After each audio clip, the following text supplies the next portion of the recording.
లూకా సువార్త 18వ అధ్యాయము 18 నుంచి 22 వచనాల వరకు మనం చదువుదాం. ఒక అధికారి ఆయనను చూచి, సద్బోధకుడా, నిత్య జీవమునకు వారసుడునగుటకు నేనేమి చేయవలనని ఆయన అడిగాను. అందుకు యేసు, నేను సత్పురుషుడినని ఎలా చెప్పుచున్నావు? దేవుడొక్కడే తప్ప మరి ఎవడునూ సత్పురుషుడు కాడు. చాలు, ఇంకా చదువుదాం. ఓకే. వ్యభిచరింపవద్దు, నరిహత్య చేయవద్దు, దొంగిలింపవద్దు, అబద్ధ సాక్ష్యం పలకవద్దు, నీ తల్లిదండ్రులను సన్మానింపుమను ఆజ్ఞలను ఎరుగుదువు కదా అని అతనితో చెప్పాను. అందుకతడు, బాల్యము నుండి వీటన్నిటినీ అనుసరించుచునే ఉన్నాను నేను. యేసు విని, నీకింకా ఒకటి కొదువుగానున్నది. నీకు కలిగినవన్నీ అమ్మి బీదలకిమ్ము, అప్పుడు పరలోకమందు నీకు ధనము కలుగును. నీవు వచ్చి నన్ను వెంబడింపమని అతనితో చెప్పాను. అతడు మిక్కిలి ధనవంతుడు గనుక ఈ మాటలు విని మిక్కిలి వ్యసనపడగా, యేసు అతను చూచి, ఆస్తి గలవారు దేవుని రాజ్యంలో ప్రవేశించుట ఎంతో దుర్లభము. ధనవంతుడు దేవుని రాజ్యంలో ప్రవేశించుట కంటే సూది బెజ్జంలో ఒంటె దూరుట సులభమని చెప్పాను. దేవుడు తన పరిశుద్ధ దయచేసి కూర్చుందాం.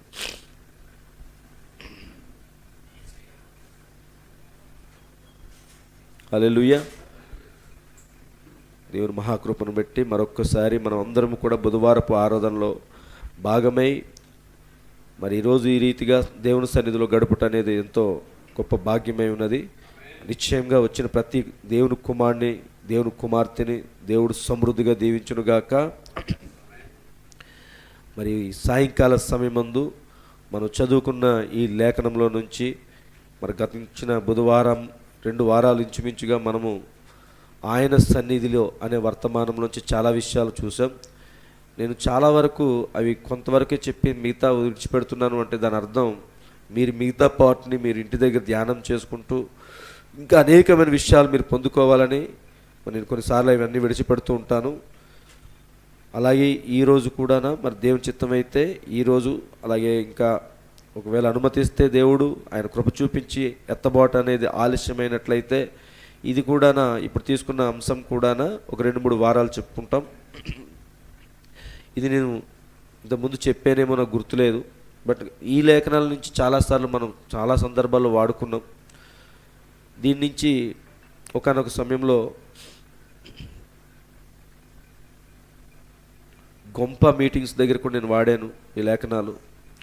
అలాగే చాలా సువార్త పరంగా కూడా చాలాసార్లు వాడాము మనం ఇది. అలాగే ఈరోజు ఈ కాల ప్రవక్త ద్వారా మాట్లాడిన వర్తమానాన్ని దేవుడు 2-3 సార్లు లేఖనాలు ఆయనకు తీసుకుని బోధించారు. అందులో ఒకటి, వచ్చి నన్ను వెంబడించుడి అనే వర్తమానం ఆయన బోధించారు. Come follow me. జూన్ 1వ తారీఖు 1963 ట్యూషన్లో ఈ వర్తమానాన్ని బోధించారు. అంటే 1963 జూన్ అనగా 6వ నెల 1వ తారీఖునే ఈ వర్తమానం బోధించబడింది. వర్తమానం బోధిస్తున్నప్పుడు మనం కూడా ఒక ఆలోచన కలిగి ఉండాలి. మీరు చరిత్ర గురించి మాట్లాడేటప్పుడు, స్కూల్లో పిల్లల కోసము చరిత్ర గురించి చెప్తున్నప్పుడు క్రీస్తుకు పూర్వము, క్రీస్తుకు సకము అని అంటాం. క్రీస్తు పూర్వము అని అంటే యేసు ప్రభువారు పుట్టక మునుపు ఉన్నటువంటి కాలం గురించి, చరిత్ర గురించి మనం మాట్లాడాలి అనుకున్నప్పుడు క్రీస్తుకు పూర్వము అని మాట్లాడతాం. యేసు ప్రభువారు పుట్టిన తర్వాత నుంచి ఇప్పుడు మనం జీవిస్తున్న కాలం అంతటి గురించి మనం మాట్లాడుకున్నప్పుడు ఇది క్రీస్తు శకము అని మాట్లాడతాం. అంతేనండి. సో ఇది ప్రపంచమంతా కూడా దీన్ని ఆమోదించినటువంటి కాలంగా, యుగానికి ఇంకొక మాటలో యేసు ప్రభువారిని లోకస్తులు, లోకమేమో ఏ విధంగా గుర్తించిందంటే యుగ పురుషుడిగా గుర్తించింది. ఆయన నుంచి, ఆయన పుట్టుక నుంచే శకం అనేది ప్రారంభమైంది. ఆయన పుట్టుక నుంచి 2 భాగాలుగా, ఒకటేమో ఆయన పుట్టక మునుపుకున్న కాలము, ఆయన పుట్టిన తర్వాత ఉన్న కాలం, ఈ 2 కాలములుగా విభజన అనేది అక్కడ జరిగింది. చరిత్రకారులు ఆయన యొక్క పుట్టుక నుంచే ఈ చరిత్రను లిఖించడం అనేది జరిగింది. అలాగా ఈ చివరి కాలంలో ఉన్నటువంటి వధువుగా ఉన్న మనము కూడానా, మనకు అనగా ఈ 7వ సంఘకాలంలో ఉన్న మనము, 7వ సంఘకాలం అని మనం అనేక సార్లు వాడుతున్నప్పుడు అదేంటి మనం 7వ సంఘకాలం దాటుకుని వధువు కాలంలో ఉన్నాం కదా అని మీరు అనుకోవచ్చు. కానీ ఓవరాల్గా మనం ఉండేది మాత్రము 7వ సంఘకాలమే. ఓవరాల్గా వచ్చేది ఎత్తబడేంత వరకు కూడా మనం 7వ సంఘకాలంలోనే ఉంటాము. కానీ దాని లోపల ఉన్న పార్ట్స్ని నేను ఎన్నోసార్లు మీకు చెప్తుంటాను. ఒక పెద్ద పాత్రలో చిన్న పాత్ర, ఆ చిన్న పాత్రలో ఇంకో చిన్న పాత్ర అంటాం కదా. అలాగా పెద్ద పాత్ర ఏమిటంటే 7వ సంఘకాలం. ఆ 7వ సంఘకాలంలోనే వధువు కాలం ఒకటి ఉంది. హల్లెలూయా. ఇంకా ఇప్పుడు 7వ సంఘకాలం అనేది కొనసాగుతూనే ఉంది. అది ఎవరికి అంటే ఎవరికి? అది లవోదికలో ఉన్న వాళ్ళకి. లవోదిక నుంచి బయటకు వచ్చిన వాళ్ళకి ఇప్పుడు వధువు కాలం అనమాట. హల్లెలూయా. అందుకే ప్రియమైన సంగమా, ఇది కూడానా ఈ 7వ సంఘకాలంలో ఉన్న మనము కూడానా ఈ కాలపు వర్తమానాన్ని 2 పార్ట్స్ కింద డివైడ్ చేసుకోవడం అనేది మనకు దేవుడిచ్చినటువంటి గొప్ప ప్రత్యక్షత. ఎక్కడి నుంచి మనం భాగాలుగా విభజించుకోవాలంటే 63వ సంవత్సరం నుంచి. హల్లెలూయా. 1963కు ముందు, 1963కి తర్వాత, ఇవి రెండు మనం ఎప్పుడు కూడా ముద్రలు ఇంకా ఇంకో సంవత్సరమనే కాదు, కానీ ఆ సంవత్సరంలో గొప్ప సంఘటన జరిగింది. ఏమిటి అంటే ముద్రలు తెరవబడుట. హల్లెలూయా. వధువు కొరకు ఎన్నో సంవత్సరాలు భూమి పుట్టింది మొదలుకొని అనేక మంది భక్తులు ఈ ముద్రల గురించి ఎదురు చూస్తున్నటువంటి సమయము అది మన కాలంలో జరిగింది. హల్లెలూయా. ఎంతోమంది భక్తులు ఎదురు చూశారు. దానియేలు ఎదురు చూశాడు. యెషయా ప్రవక్త ఎదురు చూశాడు. ఎంతోమంది పాత నిబంధనలు పరిశుద్ధులు ఈ యొక్క కార్యం గురించి ఎదురు చూస్తున్నారు. అలాగే కొత్త నిబంధనలను కూడా పరిశుద్ధులు యోహాను ఎదురు చూశాడు. కానీ ఇది ఎవరి కాలంలో జరిగింది అంటే మనం జీవిస్తున్న కాలంలో జరిగింది. కాబట్టి మనం జీవిస్తున్న ఈ కాలంలోని ఈ 7 ముద్రల మర్మం ఏ సంవత్సరంలో అయితే బోధించబడిందో, ఏ సంవత్సరంలో అయితే తెరవబడిందో జాగ్రత్త చూడండి. అక్కడి నుంచి ఈ వర్తమానం కూడా 2 పార్ట్స్ కింద మనం డివైడ్ చేసుకుంటున్నాం. ఒకటేమో 63 ముద్రలు తెరవబడిన తర్వాత, ముద్రలు తెరవబడక ముందున్న కాలం ఒకటి, ముద్రలు తెరవబడిన తర్వాత కాలం ఒకటి. మరి అలాగ మనం చూసుకున్నప్పుడు ముద్రలు ఎప్పుడు తెరవబడ్డాయి అంటే 1963వ సంవత్సరము. ఎప్పుడు? మార్చ్ 18వ తారీఖు నుంచి 25వ తారీఖు వరకు ముద్రలు తెరవబడ్డాయి అన్నమాట. యాక్చువల్ 24, కానీ 7వ ముద్రను ప్రవక్త మరుసటి రోజు కూడా కొనసాగించారనమాట, 25వ తారీఖున. హల్లెలూయా. అంటే మార్చి నెల 18 నుంచి 25వ తారీఖు మధ్యలో ఏం జరిగిందంటే పరిశుద్ధ గ్రంథంలోని ప్రకటన గ్రంథం నెరవేర్పు జరుగుతూ ఉంది. అక్కడ ప్రకటన గ్రంథం 10వ అధ్యాయం యొక్క నెరవేర్పు అక్కడ జరుగుతూ ఉందన్నమాట. హల్లెలూయా. కాబట్టి ప్రియమైన సంగమా, ఈరోజు నీవు నేను తెలుసుకోవాల్సినటువంటి అతి ప్రాముఖ్యమైన సంఘటన ఏమిటి అంటే ముద్రలు తెరవబడక మునుపు, ముద్రలు తెరవబడిన తర్వాత. ప్రవక్త ఒక వర్తమానంలో బోధించారు. అది ఆయన ఏమన్నారు అంటే అది సూర్యోదయం అనే వర్తమానం అనుకుంటాను. ఈ అది సూర్యోదయం అనే వర్తమానంలో ప్రవక్త అన్న మాట ఏమిటి అంటే ముద్రలు తెరవబడిన తర్వాత ఈ పరిశుద్ధ గ్రంథం నాకు నూతన గ్రంథంగా మారింది అన్నాడు ఆయన. హల్లెలూయా. ఈ పరిశుద్ధ గ్రంథం అంట నూతన గ్రంథంగా మారింది అని ఎవరు మాట్లాడుతున్నారు ఈ మాట? విలియం మ్యారన్ బ్రెనహం గారు, మన కాలపు ప్రవక్త. మన కాలపు ప్రవక్తకే ముద్రలు తెరవబడిన తర్వాత ఈ పరిశుద్ధ గ్రంథము నూతన గ్రంథంగా మార్చబడింది అన్నప్పుడు మన పరిస్థితి ఏంటి? ఆయనకు వ్యక్తిగతంగా అది జరిగింది. అదే బయలుపాటు ఇప్పుడు నీకు కూడా వ్యక్తిగతంగానే జరగాలి. ముద్రలు తెరవబడడం అనేది ఒక సింబాలిక్గా 63 అనే సంవత్సరం ఉంది. అది మార్చి నెల 18వ తారీఖు నుంచి 25వ తారీఖు వరకు అది ఒక సింబాలిక్. అది అందరికి ఒకేసారి తెరవబడలేదు. అది ఎవరికి తెరవబడింది? బ్రెనహం గారికి తెరవబడింది. కానీ మన దగ్గరికి వచ్చినప్పుడు నువ్వు పుట్టేవా? 63వ సంవత్సరం మనం ఉన్నావా? ఇక్కడ కూర్చుని మనం ఎవరిమి కూడా లేము. మా నాన్నగారు ఉంటే ఉండొచ్చు, సరేండి, మనకి తెలియదు అసలు ముద్ర. కానీ మరి అప్పుడు తెరవబడినప్పుడు బ్రెనహం గారు పొందుకున్న ప్రత్యక్షత మనం పుట్టి పెరిగిన తర్వాత మనకి ఇంకా అసలు ఈ వర్తమానం ఉన్నదన్న సంగతి తెలియదు. ఈ వర్తమానంలోని ఒక ప్రవక్త ఉన్నాడని మనకు తెలియదు. సరే, సర్టెన్ ఏజ్ వచ్చింది, కొంతకాలం అయిన తర్వాత వర్తమానం గురించి తెలుసుకున్నాము. అప్పుడు మనం వర్తమానం గురించి తెలుసుకున్నప్పుడు ఇదిగో 7 ముద్రల మర్మం ఉంది. ఆ 7 ముద్రల మర్మము ఇందులో దాచబడి ఉంది. ఈ విషయాలన్నీ ఒకటి మెల్లమెల్లగా తెలుసుకుంటున్నప్పుడు ఇప్పుడు మనకేమవుతుంది? ముద్రలు మనకి తెరవబడుతున్నాయి ఇప్పుడు. అంతేనా? ముద్రలు అందరికీ ఒకేసారి తెరవబడదు, గుర్తెట్టుకోండి. ముద్రలు అందరికీ ఒకేసారి తెరవబడదు. అది వ్యక్తిగత రెవల్యూషన్, అది వ్యక్తిగత బయలుపాటు అయి ఉన్నది. తెరవబడడం అయితే ఒకేసారి తెరవబడింది, ఒక్కసారే జరిగింది. కానీ ఆ బయలుపాటు వ్యక్తిగతం పొందుకోవడం. కాబట్టి ప్రియమైన సంగమా, ఈ 63కి ముందు 63కి తర్వాతనే ముద్రలు తెరవబడడానికి ముందు ముద్రలు తెరవబడక మునుపు అనే ఈ విభజన అనేది నువ్వు చూసినట్లయితే ఈ 63 జూన్ నెల అనగా మరి ఇది ఎటువైపు వస్తుంది? ముద్రలు తెరవబడక మునుప, ముద్రలు తెరవబడిన తర్వాత? ముద్రలు తెరవబడిన తర్వాత కాలం. మార్చ్, ఏప్రిల్, మే, జూన్, అంతేనండి.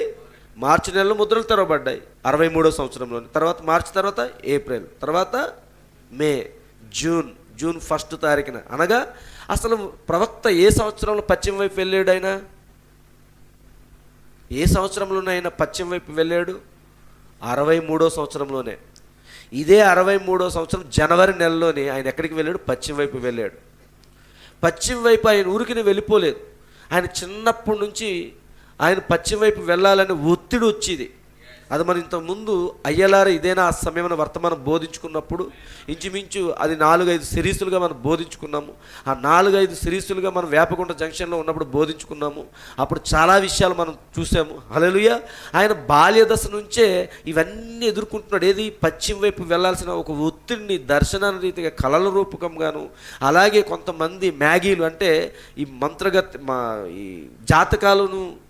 జాతకాలు చెప్పేవాళ్ళు చూసారండి, సోది చెప్పేవాళ్ళు, వీళ్ళు కూడా ఆయన్ని చూసినప్పుడు ఆయనకు పశ్చిమ వైపు వెళ్ళాల్సిన మీకు ఉంది, నీకు పశ్చిమ వైపు నీ పరిచర్య ఉంది, ఏదో పశ్చిమ వైపు వెళ్ళినప్పుడు జరగబోతుంది అనేసి చెప్పేవారు. ఆయన పరిచర్య స్టార్ట్ చేశారు. ఒక నిమిషం అండి.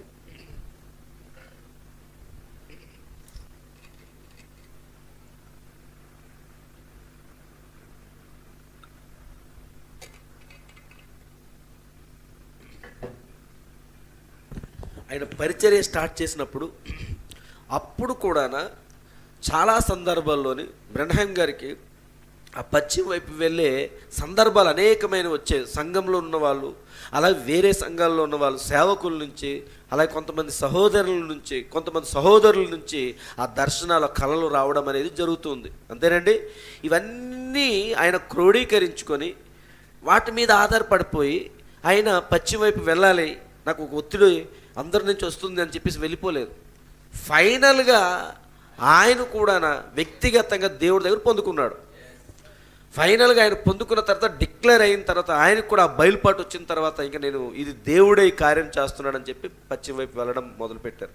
ఎప్పుడు వెళ్ళారు అది అంటే 63వ సంవత్సరము జనవరి నెల. ఇవన్నీ వర్తమానంలో మనం తెలుసుకోవాల్సిన ప్రాథమిక అంశాలు ఇవి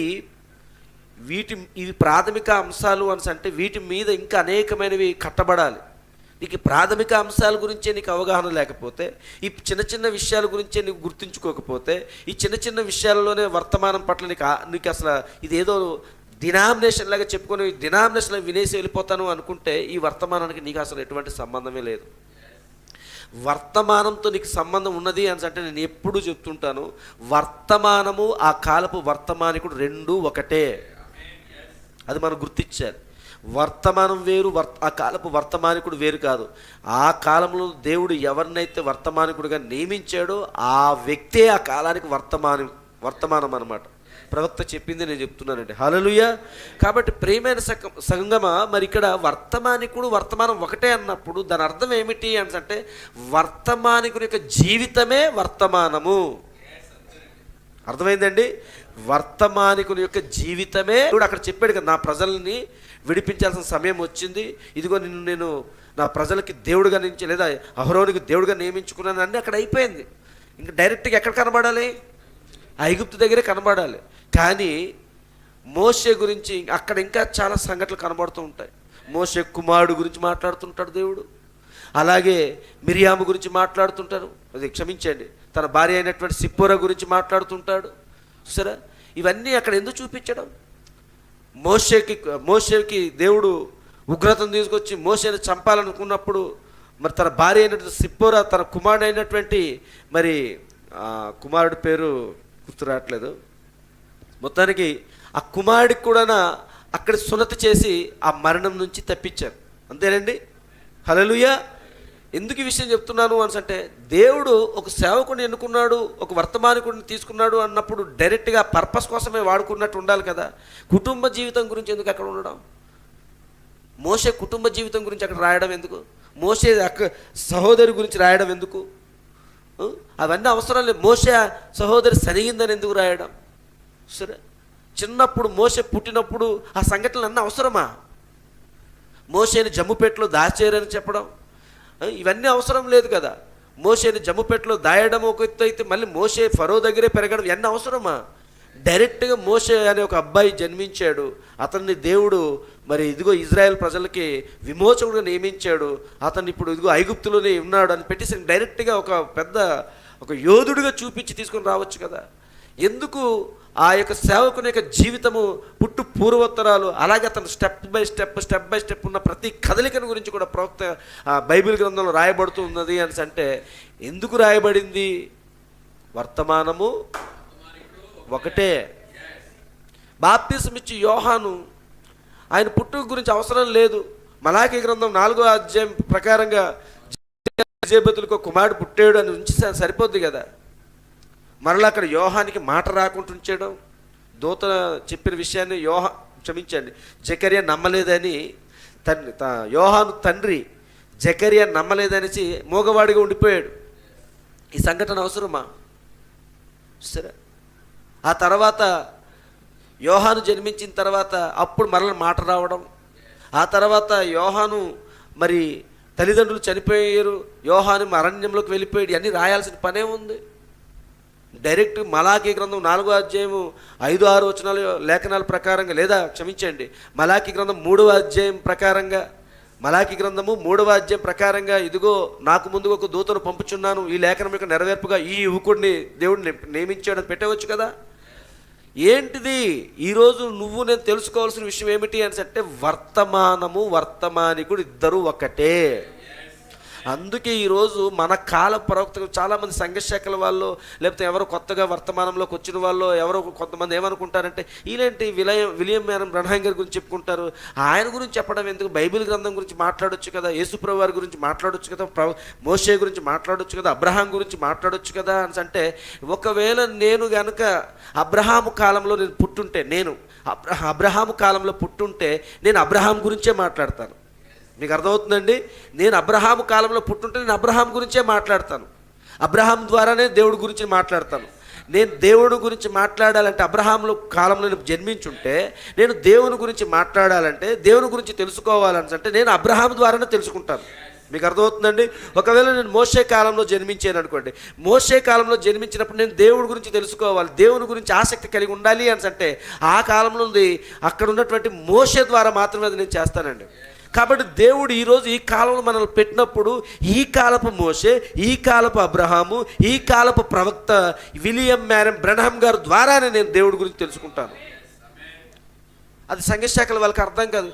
ఆయన పుట్టుక గురించి వీళ్ళెందుకు ఇంత వింతగా అయిపోతున్నారు? ఆయన ఏదో మీటింగ్కి వెళ్తే ఆయన ప్రయాణం గురించి వీళ్ళెందుకు స్టోరీలు చెప్పుకుంటారు? ఆయన వాళ్ళ నాన్నకి వాళ్ళ తండ్రికి సహాయకుడిగా ఉండే ఆ బకెట్లతో నీళ్ళు పట్టుకుంటూ వచ్చి రోజు ఆ సారాయి కాస్తున్నటువంటి దానికి ఆ నీళ్ళు పోయడం, ఇది ఎందుకు ఇదా వాక్యము? బ్రన్హాం గారు అంట అతను సిగరెట్ కాలుద్దాం అనుకుంటుంటే సుడిగాళ్ళకు దేవుడు వచ్చి తోస్తాడంట, ఇదెందుకు? స్కూల్కి వెళ్తున్నప్పుడు వేసుకోవడానికి కూడా చెప్పులు లేవంట, వేసుకోవడానికి కూడా సరైన వస్త్రాలు లేవంట, ఇవెందుకు చెప్పుకోవడాలు అని అంటే, ఈ కాలం వర్తమానమే మనకి లేదు, అసలు వర్తమానమే మనకి లేదు. నువ్వు ఎవరిని తృణీకరిస్తున్నావు తెలుసా? మోషే జమ్ముపెట్టులో ఉన్న మోషే స్టోరీ నాకు అక్కర్లేదు. మీకు అర్థమవుతుంది? జమ్ముపెట్టులో ఉన్నటువంటి మోసే స్టోరీ నాకు అక్కర్లేదు, ఆ చిన్న బాలుడిగా ఉన్నటువంటి యోహాన్ స్టోరీ నాకు అక్కర్లేదు, ఆ చిన్న ఇర్మియాగా ఉన్నటువంటి స్టోరీ నాకు అక్కర్లేదు.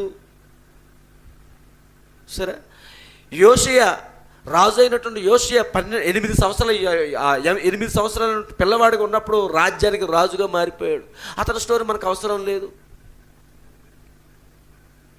నాకు డైరెక్ట్గా 30 సంవత్సరాలు యువకుడుగా ఉన్నటువంటి యేసుప్రభు స్టోరీ కావాలి అనుకుంటే అవదు. బైబిల్ గ్రంథం సెలవిస్తుంది, ఆయన పుట్టుక గురించి ఒక స్టోరీ ఉంది. స్టోరీ అంటే క్షమించండి, స్టోరీ అంటే కథ గురించి నేను చెప్పట్లేదు. ఆయన పుట్టుక గురించి కూడా పరిశుద్ధ గ్రంథం తెలియజేస్తుంది. ఆయన పుట్టిన తర్వాత 2 సంవత్సరాల ప్రాయంలో ఉన్నప్పుడు కూడా పరిశుద్ధ గ్రంథం ఆయన గురించి తెలియజేస్తున్నది. ఆయన 12 సంవత్సరాల వయసు వచ్చినప్పుడు కూడా పరిశుద్ధ గ్రంథం ఆయన గురించి తెలియజేస్తూ ఉన్నది. ఆయన 30 సంవత్సరాలు యువకుడుగా ఉన్నప్పుడు కూడా పరిశుద్ధ గ్రంథం ఆయన గురించి తెలియజేస్తూ ఉన్నది. ఆయన 3.5 సంవత్సరాలు సువార్త ప్రకటించిన విధానం గురించి కూడా అణువు కూడా పరిశుద్ధ గ్రంథం తెలియజేస్తుంది. ఏమిటి ఇది అంటే వర్తమానము వర్తమానికుడు ఒకటే. హల్లెలూయా. కాబట్టి ప్రియమైన సంఘం, ఈరోజు ఈ వర్తమానం మనం బోధించుకోవాలి అని అంటే మన కాలపు వర్తమానికుడు ఏమై ఉన్నాడనేది మనం గుర్తించాలి. నీకు వర్తమానం ఎందుకు అర్థం కావట్లేదు? ఈరోజు చాలామందికి వర్తమానం మీద ఆసక్తి ఎందుకు రావట్లేదు తెలుసండి? ఈ కాలపు వర్తమానికుడి గురించి తెలుసుకోవడానికి అసలు ఇంట్రెస్టే ఉండదు. మార్కు పాస్టర్ గారు చాలాసార్లు చెప్తుంటే వీళ్ళు చాలామంది అంటుంటారు, ఆయన వాడుతున్న పదం ఏంటిది, మర్మరాలు వాళ్ళకి అవసరం లేదు అంటుంటారు చూడ. అదే ఈరోజు కావాల్సింది. వాళ్ళకి బ్రెన్హామ్ గారి గురించి అవసరం లేదు, ఆయన జీవితం గురించి అవసరం లేదు. ఈరోజు ఈ వర్తమానంలో ఉన్న వాళ్ళకు కూడా వాళ్ళు అసలు ఈరోజు చాలామంది సేవకులు అసలు వర్తమానం బోధించడానికే ఆయన ఇదేదో లెసన్స్ లాగా ఏ పాఠాలలాగా ఏదో టాపిక్లు పాఠాలలాగా తీసుకొని చెప్పుకోవడానికి వాడుతున్నారు తప్ప ఆయన జీవితం గురించి, బ్రెన్హామ్ గారి యొక్క జీవితమే వర్తమానం అనే సంగతి గుర్తించట్లేదండి. చాలా ఇంపార్టెంట్. ఈ కాలంలోనూ దేవుడు అటువంటి ప్రవక్తను పెట్టడం అంటే అసలు ఎందుకు ఆయన గురించి మనం తెలుసుకోవాలి. మీకు నేను సండే స్కూల్ టీచర్గా ఉన్నప్పుడు నాకు తెలియదు, నాకు డినామినేషన్ ఆలోచనలు ఉండాలి అసలు. నాకు ఎలాగా డినామినేషన్ ఆలోచనలు ఏంటి? సండే స్కూల్ ఏం చెప్పాలి? యెహోవా నా కాపరి, నాకు లేమి కలగదు. చూసారండి, దుష్టుల ఆలోచన చప్పున నడవక, పాపుల మార్గం నిలవక, ఇలాంటివి చెప్పుకోవాలి. ప్రకటన లేదా కీర్తనల గ్రంథం 1వ అధ్యాయం నుంచి అలా రోజుకు వారం ఒక అధ్యాయం ఇచ్చి స్టడీ చేయించి చూడకుండా అప్పచెప్పడం, బైహార్ట్ చేయటం, కంఠస్థ చేయించి అప్పచెప్పడం, ఇదే చేయించాలి. కానీ దేవుడు నాకు ఇచ్చిన ప్రేరేపణ ఏమిటి అంటే విలియం మ్యారన్ బ్రెన్హామ్ గారి యొక్క జీవిత చరిత్ర సండే స్కూల్ పిల్లలకు తెలియచేయాలి అనుకున్నాను. నిజంగా నాకు నేను చెప్తున్నప్పుడు వాళ్ళు ఎంతగా ఇన్స్పైర్ అయ్యారు, ఏం తెలుసుకున్నారో నాకు తెలియదు. కానీ దాని నుంచి నేను చాలా విషయాలు నేర్చుకున్నానండి. జీవిత చరిత్ర సంబంధించింది. ఆయన పేరు ఇప్పుడు మనకి యూట్యూబ్లో కూడా మన ఒక పాస్టర్ గారు, యోహాన్ పాస్టర్ గారు ఉన్నారు. ఆయన లైఫ్ స్టోరీ ఇస్తూ ఉంటారు, వాయిస్ ఇస్తూ ఉంటారు. ఇప్పుడు అంతా కూడా చాలా చక్కగా చిన్న ఈ స్టోరీస్ లాగా ఆ వీడియోలతో సహా అవన్నీ కూడా ప్లే చేస్తూ అవన్నీ కూడా చూపిస్తున్నారు. నేను అవన్నీ రాకముందు ఒక బుక్ రూపంలో ఉన్నప్పుడు నేను చదివాను అదంతా. చూసారా, దాన్ని ఎందుకు మనం తీసుకోవాలి, ఎందుకు అంత అసలు మీకు ఇంకో విషయం చెప్పాలంటే ఈ గడియ వర్తమానం మీకు అర్థం అవ్వాలి అంటే అదే ముందు చదవాలండి. ఆయన జీవిత చరిత్ర ముందు చదవాలి. నా జీవిత గాథ ఉంది వర్తమానం. అలాగే ఇప్పుడు చెప్పిన సండే స్కూల్ పిల్లలకి నేర్పించడానికి వాడిన ఆ పుస్తకం అక్కడ బయట దొరకట్లేదు లేండి. అది ఎవరికి బయటగా విచ్చలవిడిగా దొరికే వస్తువు కాదు, అది చాలా అమూల్యమైన వస్తువుగాను అసలు దొరకట్లేదు. నేను ఎప్పటి నుంచో ట్రై చేస్తున్నాను. ఆ బుక్ను నేను చదివిన తర్వాతనే ఈరోజు ఇక్కడ మీ ముందు సేవకుడిగా నిలబడి ఆయన జీవితం గురించి కానీ దేవుడు ప్రేరేపణ కలిగినప్పుడు ప్రతిసారి మనం ఒకసారి చదివినప్పుడు ఏమవుతుందో తెలుసండి, చదివింది ఏది గుర్తుండకపోవచ్చు, కొన్నే గుర్తుండొచ్చు, కొన్ని సంఘటనలు గుర్తుంటాయి, కొన్ని గుర్తుండకపోవచ్చు. కానీ ఎప్పుడైనా నువ్వు ఏదో ఈ సందర్భం వచ్చినప్పుడు పరిశుద్ధాత్మ వాటిని జ్ఞాపకం చేస్తూ ఉంటుంది, ఆ విషయాలు జ్ఞాపకం చేస్తూ ఉంటుంది మనకి.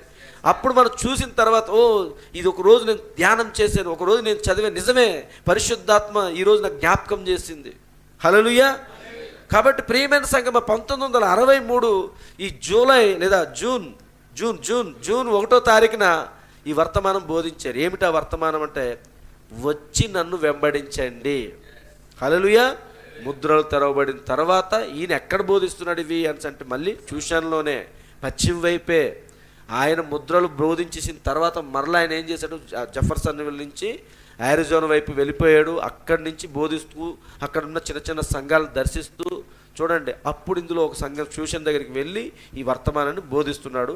ఈరోజు ఇందులో నుంచి కొన్ని విషయాలు మనం చూద్దాం. దేవుని చిత్తం అయితే నెక్స్ట్ వీక్ కూడా చూద్దాం. ఇది లైన్ టు లైన్ నేను తీసుకోను, కానీ నేను తీసుకున్న అంశానికే నేను వెళ్తున్నాను. ఇది ఇక్కడ కూడా ఈ వర్తమానం యొక్క ప్రధానమైన ఉద్దేశం ఏమిటి అని అంటే యవనస్తుల గురించి. ఎప్పుడైనా నేను యవనస్తులు కూటాలు పెట్టుకునేటప్పుడు యవనస్తుల కోసం వర్తమానం నేను చెప్పాలి అని ఆశించినప్పుడు ఒకనొక సమయం లాస్ట్ సమ్మర్లోనో లాస్ట్ సమ్మర్ ఎప్పుడో అనుకున్న ఏదో హాలిడేస్ టైంలోని పిల్లలకి మన సంఘంలో ఉన్న యవనస్తులందరికీ కూడా ఒక కనీసము ఒక 2 రోజులు మరి కూటాలు పెట్టుకుందాము వాళ్ళకే యవనస్తులకే అని పెట్టి నేను పిల్లలకు మరి అడిగాను. కానీ చాలామంది పేరెంట్స్ కొంతమంది ఇంట్రెస్ట్ చూపించారు, కొంతమంది ఇంట్రెస్ట్ చూపించలేదు. సరే అని చెప్పేసి నేను మళ్ళీ దాన్ని ఆపేయవలసి వచ్చింది. అప్పుడు నేను ఈ అంశం కోసమే నేను తీసుకొని మాట్లాడదాం అనుకున్నాను. ఒక్కసారి మరలా మనం ఈ లేఖనాలను చదువుదాం. లూకా సువార్త 18వ అధ్యాయము 18వ వచనం నుంచి 22వ వచనం వరకు మనం చదువుదాం. ఒక అధికారి ఆయనను చూచి, సద్బోధకుడా, నిత్య జీవమునకు వారసుడునగుటకు నేనేమి చేయవలనని ఆయన అడిగాను. అందుకు యేసు, నేను సత్పురుషుడని ఎలా చెప్పుచున్నావు? దేవుడు ఒక్కడే తప్ప మరి ఎవడును సత్పురుషుడు కాడు. వ్యభిచరింపవద్దు. ఈయన అడిగినటువంటి ఈ యవనస్తుడు ఇతన్ని యేసు ప్రభువారిని ఏమడుగుతున్నాడు అది ముందు తెలుసుకోవాలి. ముందు ఇక్కడ కూర్చున్న మనం అందరం కూడా ఏమడుగుతున్నాడు అంటే, సద్బోధకుడా, నిత్య జీవమునకు వారసుండగుటకు నేనేమి చేయవలను? అది క్వశ్చన్. యేసు ప్రభువారికి అడిగినటువంటి క్వశ్చన్ అనమాట. చూడండి, నిత్య జీవానికి వారసుడిని అవ్వడానికి నేనేమి చెయ్యాలి అని అడిగినప్పుడు యేసు ప్రభువారు ఏం చెప్తున్నారు? జవాబు ఏమిటి? నిత్య జీవంకి వెళ్ళడానికి ఫస్ట్ ఆయన ఎత్తుకున్నది వ్యభిచరింపవద్దు. నీకు నిత్య జీవం కావాలి అని అంటే వ్యభిచారం చేయవద్దు. వ్యభిచారం అనే పదం మనం తీసుకునేటప్పుడు వ్యభిచారం చేయవద్దు, వ్యభిచరించవద్దు అంటే దాని అర్థం ఏమిటి? ఒక భార్యాభర్తలు తన భర్తకు విరుద్ధంగా వేరొక పురుషుడితో జీవిస్తే ఆ స్త్రీ వ్యభిచారిణి. అలాగే తన భార్యకు వ్యతిరేకంగా వేరొక స్త్రీతో ఇతడు జీవిస్తే అతడు వ్యభిచారి. అంతేనా? అర్థమవుతుంది కదండి? అది వ్యభిచారం. ఇంకో మాటలో చెప్పాలి అని అంటే ఇక్కడ వేరొక వ్యక్తులతో శారీరకమైనటువంటి సంబంధం కలిగి ఉండటం అండి. శారీరకమైనటువంటి సంబంధం కలిగి ఉండుటయే వ్యభిచారం, వేరొక వ్యక్తులతో. ఇది ఈరోజు ఇక్కడ యవన బిడ్డలు ఉన్న మీరు, ఒకవేళ ఎవరైనా లైవ్లో చూస్తున్న వాళ్ళు కానీ చాలా జాగ్రత్తగా ఇది మీ ఆలోచనలకు తీసుకుని రావాలి. ఏమిటి అని అంటే ఇక్కడ ఒక ఫిజికల్ సంఘటన అనమాట. అది దాన్ని ఎలా తీసుకోవాలి అని అంటే, వ్యభిచరించవద్దు అంటే దాని అర్థం భార్య తన భర్తతో జీవించే జీవితం అది వ్యభిచారం కాదు. మీకు అర్థమవుతుందండి? భర్త తన భార్యతో జీవించే జీవితం వ్యభిచారము కాదు. వాళ్ళిద్దరూ భౌతికంగా వాళ్ళు జీవించవచ్చు, శారీరకంగా వాళ్ళిద్దరు కలిసి జీవించవచ్చు, కానీ అది ఏమవుతుంది? వ్యభిచారము కాదు. అదే జీవితాన్ని వేరొక వ్యక్తులతో, తన యొక్క భార్యాభర్తలుగా ఉన్న వీళ్ళు వేరొక వ్యక్తులతో జీవిస్తే అది ఖచ్చితంగా వ్యభిచారం అవుతుంది. జాగ్రత్తగా గమనించండి. ఎప్పుడు యాక్ట్ ఒకటే, ప్రవక్త అన్నారు, ఆ కార్యము ఒకటే. అంతేనండి? కార్యము భార్యాభర్తలు జీవిస్తున్న జీవితము అదే కార్యము ఇప్పుడు వేరొక పురుషులతో కూడా జీవిస్తున్నప్పుడు అదే కార్యంలో ఏ చేంజ్ లేదు. చూస్తారండి? కార్యంలో ఎటువంటి చేంజ్ లేదు. ఆమెతో శారీరకంగా జీవిస్తున్నాడు, తన భార్యతో శారీరకంగా జీవిస్తున్నాడు. అంతేనండి? అందులో ఆ రెండిట్లో తేడా ఎక్కడ ఉంది? ఏమీ లేదు. జీవించే జీవితం ఒకటే. కానీ ఈమెతో తన భార్యతో జీవించిన జీవితం వేరు, అదే జీవితం వేరొక స్త్రీతో జీవిస్తున్నప్పుడు అది వ్యభిచారం కింద మారిపోయింది. చూసారా? వ్యభిచారం కింద మారిపోయింది. అంటే ఇక్కడ ఏదో ఉంది. ఏంటి ఆ కార్యము అంటే, తన భార్యతో జీవించినప్పుడు, అంటే ఇంకో మాటలో చెప్పాలి అంటే చిన్నపిల్లలు కూడా అర్థం కావాలి కాబట్టి ఏమిటి అంటే, ఒక చాక్లెట్ ఉందండి. చాక్లెట్ కొనుక్కోవడానికి ఏదో షాప్ దగ్గరికి వెళ్ళాం. వీడు వెళ్ళి కొనుక్కున్నాడు, అక్కడ తెచ్చుకున్నాడు, డబ్బులు ఇచ్చే కొనుక్కొని తెచ్చుకున్నాడు. మరలి తన దగ్గర డబ్బులే ఉన్నాయి, అదే డబ్బులు తీసుకుని వెళ్ళి ఇంకో షాప్ దగ్గరికి వెళ్ళి కొనుక్కున్నాడు. కానీ ఆ షాప్ వ్యక్తి ఎవరంటే మనకి విరోధి. ఏదో ఇప్పుడు గొడవలు ఆడుకొని ఉంటాం అంతేనండి. చాక్లెట్, అదే చాక్లెట్ ఇక్కడ కొన్నాడు, ఇక్కడికి వెళ్ళి కొంటున్నప్పుడు నాన్న ఏమంటున్నాడంటే వాళ్ళ దగ్గరికి వెళ్ళొద్దు, అసలు అక్కడ కొనకూడదు అని చెప్తాడు. వీడు అడుగుతాడు, నాన్న ఆ చాక్లెట్ ఈ చాక్లెట్ రెండు ఒకటే కదా నాన్న, 10 రూపాయలు అది, ఇది 10 రూపాయలే కదా నాన్న అని అడుగుతాడు అంతే. కానీ నాన్నకేం తెలుసు వీడు శత్రువు అని. అర్థమవుతుందండి? ఇక్కడ చాక్లెట్ ఒకటే కానీ అమ్మే వ్యక్తులు వేరు. మీకు అర్థమవుతుందండి? అలాగే ఇక్కడ కూడా యాక్ట్ ఒకటే, ఆ కార్యం అనేది ఒకటే, కానీ ఆ కార్యం అనేది దేవుడు ఏ ఇద్దరు వ్యక్తుల మధ్య జరిగితే అది పవిత్రము, ఏ ఇద్దరు వ్యక్తుల మధ్య జరిగితే అది అపవిత్రము అనేది డిసైడ్ చేస్తాడు ఆయన ఆదిలోనే డిసైడ్ చేస్తాడు. అది దాన్ని ఏ ఒక్కరు మీరకూడదు. అర్థమవుతుంది కదండి? ఈరోజు దాన్ని పెద్దగా పట్టింపే లేదు. ఇప్పుడున్న జనరేషన్కి అది పెద్ద పట్టింపుగా ఉందా? అనకూడదు. కానీ ఎలాగంత ఎంత భయంకరంగా అయిపోయింది అని అంటే, పవిత్రమైనటువంటి బైబిల్ గ్రంథం సెలవిస్తుంది. పాన్పు విషయం గురించి మాట్లాడుతున్నప్పుడు అది పవిత్రమైనది అనేసి మాట్లాడాడు బైబిల్ గ్రంథం, పరిశుద్ధ గ్రంథం మాట్లాడుతుంది. మన కాలపు వర్తమానం కూడా అది ఎంతో పవిత్రమైనది అని అన్నాడు ఆయన.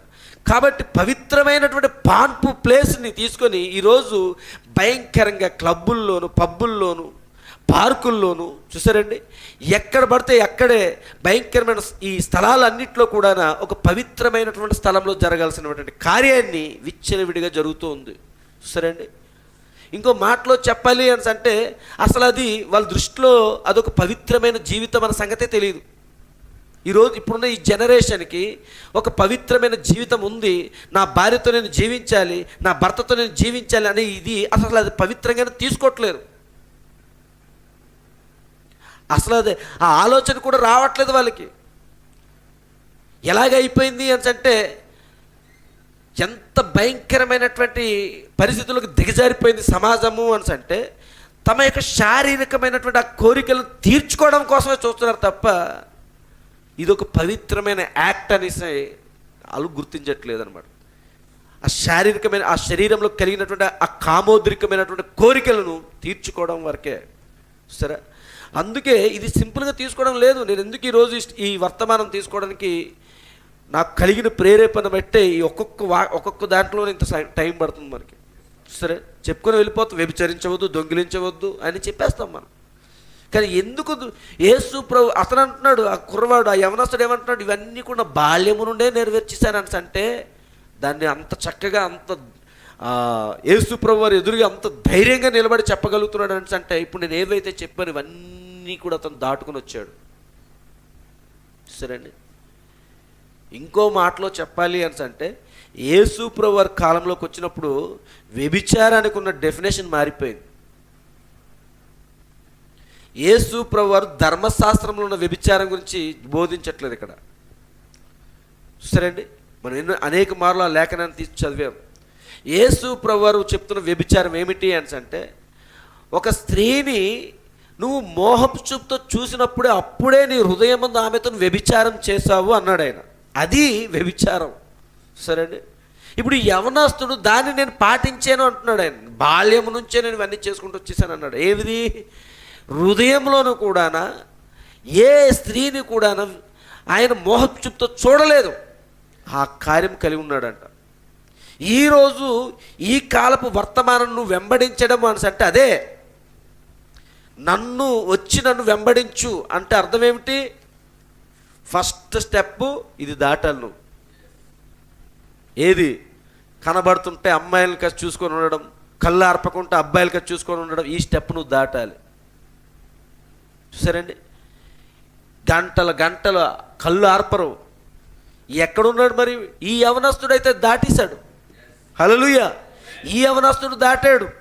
కానీ ఇప్పుడు ఇక్కడ మన కాలం ఈ యవనస్తులు దాటుతున్నారా? ఇప్పుడున్న జనరేషన్ అలా దాటగలుగుతుందా? కళ్ళు తిప్పలేనంత అందంతో ఉంటున్నారు ఇప్పుడు అమ్మాయిలు.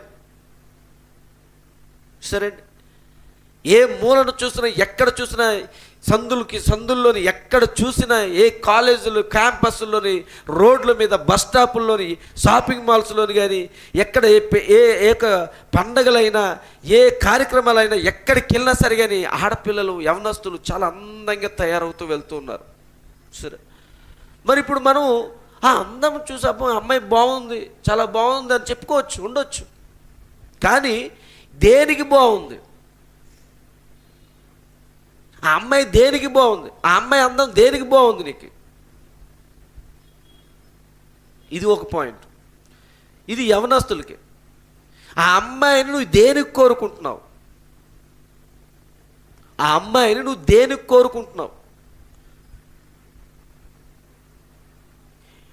అంటే మెసేజ్లోకి వచ్చినప్పుడు నువ్వు లోపలికి వచ్చావు, వర్తమానంలోకి వచ్చావు, వర్తమానం ద్వారా నువ్వు చెక్కబడ్డావు. అంతేనండి, వర్తమానం ద్వారా మనం చెక్కబడ్డాం.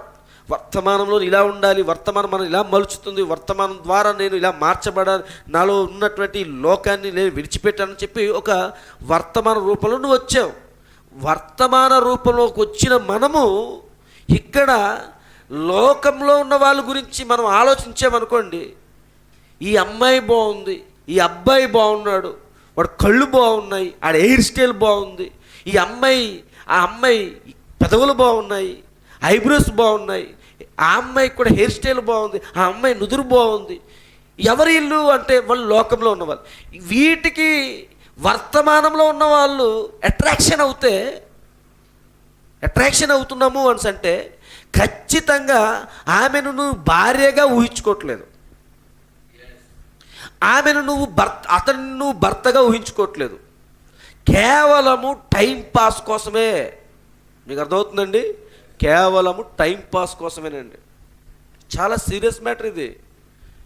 మీరు ఈ వర్తమానంలో లేని వాళ్ళని మీరు ప్రేమించటం, వర్తమానంలో లేని వారికి నువ్వు ఆకర్షితులు అవ్వటం అనేది ఇది దీని ద్వారా జరుగుతున్న కార్యం ఏమిటి అంటే, ఆమెను నువ్వు ఏమో నేను వివాహం చేసుకోవడానికే కదండి అని నువ్వు అనుకోవచ్చు. నువ్వు వ్యభిచారం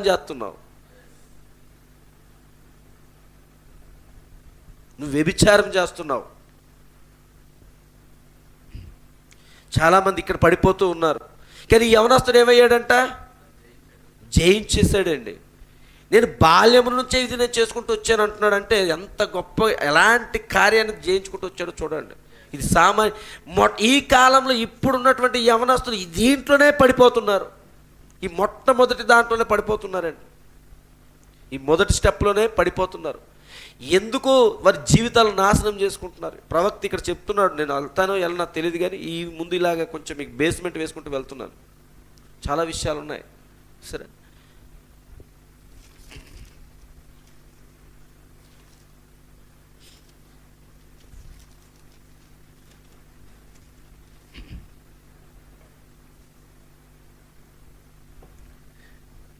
మొట్టమొదటిదే వ్యభిచరింపవద్దు. ఈ వ్యభిచార కార్యం అనేది ఎలాంటి పరిస్థితులకు, ఎలాంటి వాటికి నడిపిస్తుంది అంటే, ముఖ్యంగా ఇప్పుడున్నటువంటి ఈ కాలం, ఈ జనరేషన్కి ఇది ఎలాగ అయిపోయిందంటే, ఇది పాపం కాదు అన్నట్టుగా అయిపోయింది. ఇది పాపం కాదు, ఇది తప్పు కాదు, ఇదేం పెద్ద తప్పు కాదు. ఏమండి, ఇప్పుడు చట్టాలే, ఇప్పుడు న్యాయస్థానాలు వీటిని చట్టబద్ధం చేస్తున్నాయి. చూసారా? న్యాయస్థానాలే ఇప్పుడు వీటిని చట్టబద్ధం చేస్తున్నాయి. చూసారా ఎలాగా? ఇప్పుడు సహజీవనం ఉంది. సహజీవనం అంటే ఏమిటి? ఒప్పందం. సహజీవనం అంటే వివాహం కాకముందే ఈ పురుషుడు, ఈ స్త్రీలు ఇద్దరు కూడా ఒకరి గురించి ఒకరు అర్థం చేసుకొని, ఒకరు అభిరుచిలో ఒకరు మరి పంచుకొని, అండర్స్టాండింగ్ వచ్చిన తర్వాత కొంతకాలం వాళ్ళిద్దరు కలిసే జీవిస్తూ ఉంటారు. ఆ తర్వాత ఇద్దరు అభిప్రాయాలు ఒకేలాగా ఉండి వాళ్ళ జీవితం మేము కలిసి ఉండగలము అనే నమ్మకం కలిగినప్పుడు అప్పుడు వివాహం చేసుకుంటారు. అంతవరకు వీళ్ళు జీవించిన జీవితం ఉంటుంది. అక్కడ కూడా ఎలాంటి జీవితం జీవిస్తారంట? ఆల్రెడీ వివాహం అయిన తర్వాత భార్యాభర్తలు ఎలా జీవిస్తారు అలాంటి జీవితమే ఈ సహజీవన కాలంలో కూడా జీవిస్తారు. ఇక్కడ చిన్నపిల్లలు ఉన్నారు, యవనస్తులు ఉన్నారు. కొన్నిసార్లు కొన్ని మాటలు నేను ఉచ్చరించలేను, కానీ మీరు అర్థం చేసుకోండి. వాళ్ళు కంప్లీట్గా ఇంకా భార్యాభర్తలు ఎలా జీవిస్తున్నారో అలా ఉంటారండి. ఒక బజార్కి వెళ్ళాలన్నా, ఒక సినిమాకి వెళ్ళాలన్నా, ఒక పార్క్కి వెళ్ళాలన్నా, ఒక పెళ్ళిళ్ళకి వెళ్ళాలన్నా, ఒక శుభకార్యాలకు వెళ్ళాలన్నా, ఎక్కడికి వెళ్ళాలన్నా, ఇంక వీళ్ళు ఏదో అమ్మో ఇప్పుడు ఒక వివాహం కాని వాళ్ళు స్త్రీ పురుషులు ఇద్దరు ఉన్నారు అంటే వాళ్ళు అఫ్కోర్స్ వాళ్ళిద్దరు లవ్ చేసుకుని ప్రేమించుకొని ఉండొచ్చు, కానీ సొసైటీ దగ్గరికి వచ్చినప్పుడు ఒకటి మెయింటైన్ చేస్తుంటారు. కానీ వీళ్ళ దగ్గరికి వచ్చినప్పుడు మాత్రము అలా ఉండదు. వీళ్ళు ఇంకా కంప్లీట్గా భార్యాభర్తల్లాగే జీవిస్తారు. కానీ కేవలం ఈ సహజీవనానికి భార్యాభర్తల జీవితానికి మధ్య ఉన్న తేడా ఏమిటి అంటే వివాహం అని అది ఒకటే. వివాహం అయిన తర్వాత మేమిద్దరు భార్యాభర్తలు, మమ్మల్ని ఎవరు చెప్తాడు అడ్డాప్ట్ చెప్తాడు, మీ ఇద్దరు నా భార్య మీద చెయ్యేసుకుంటాను, నా భర్త చెయ్యేసుకుంటాను అని అనుకుని వెళ్ళిపోతుంటారు. కానీ సహజీవనంలో ఉన్న వాళ్ళ పరిస్థితి కూడా అదే. వాళ్ళు కంప్లీట్గా జీవితాలన్నీ జీవించేసి వాళ్ళ సరదాలు సాములు అన్నీ అయిపోయిన తర్వాత అప్పుడు ఒకవేళ భేదాభిప్రాయాలు వస్తాయి, నాకెందుకో నీతో కలిసి జీవిస్తారని నమ్మకం కుదరట్లేదు, అయిపోయింది. చూసారా, అందుకే ప్రవక్త ఏమన్నాడు అంటే ఇది ఒక వ్యభిచార తరంతో నిండిపోయి ఉన్నది, వ్యభిచారంతో నిండిపోయిన కాలం అని అన్నాడు ఆయన. ఇది ఇప్పుడు మరలా ఇది సొదొమ గొమొర్రాల కాలంలోకి వెళ్ళిపోయాం మనము అంటున్నాడు ఆయన. అక్కడంతా వ్యభిచారంతో నిండిపోయి ఉన్నదా లేదండి? అలాంటి కాలంలోకి మనం ఇప్పుడు ఉన్నాము. అందుకే ఈ వర్తమానంలో ప్రవక్త ఏమన్నారు అంటే ఒక చిన్న మాట చదివి నేను మళ్ళీ ఈ లేఖనాల దగ్గరికి వస్తాను.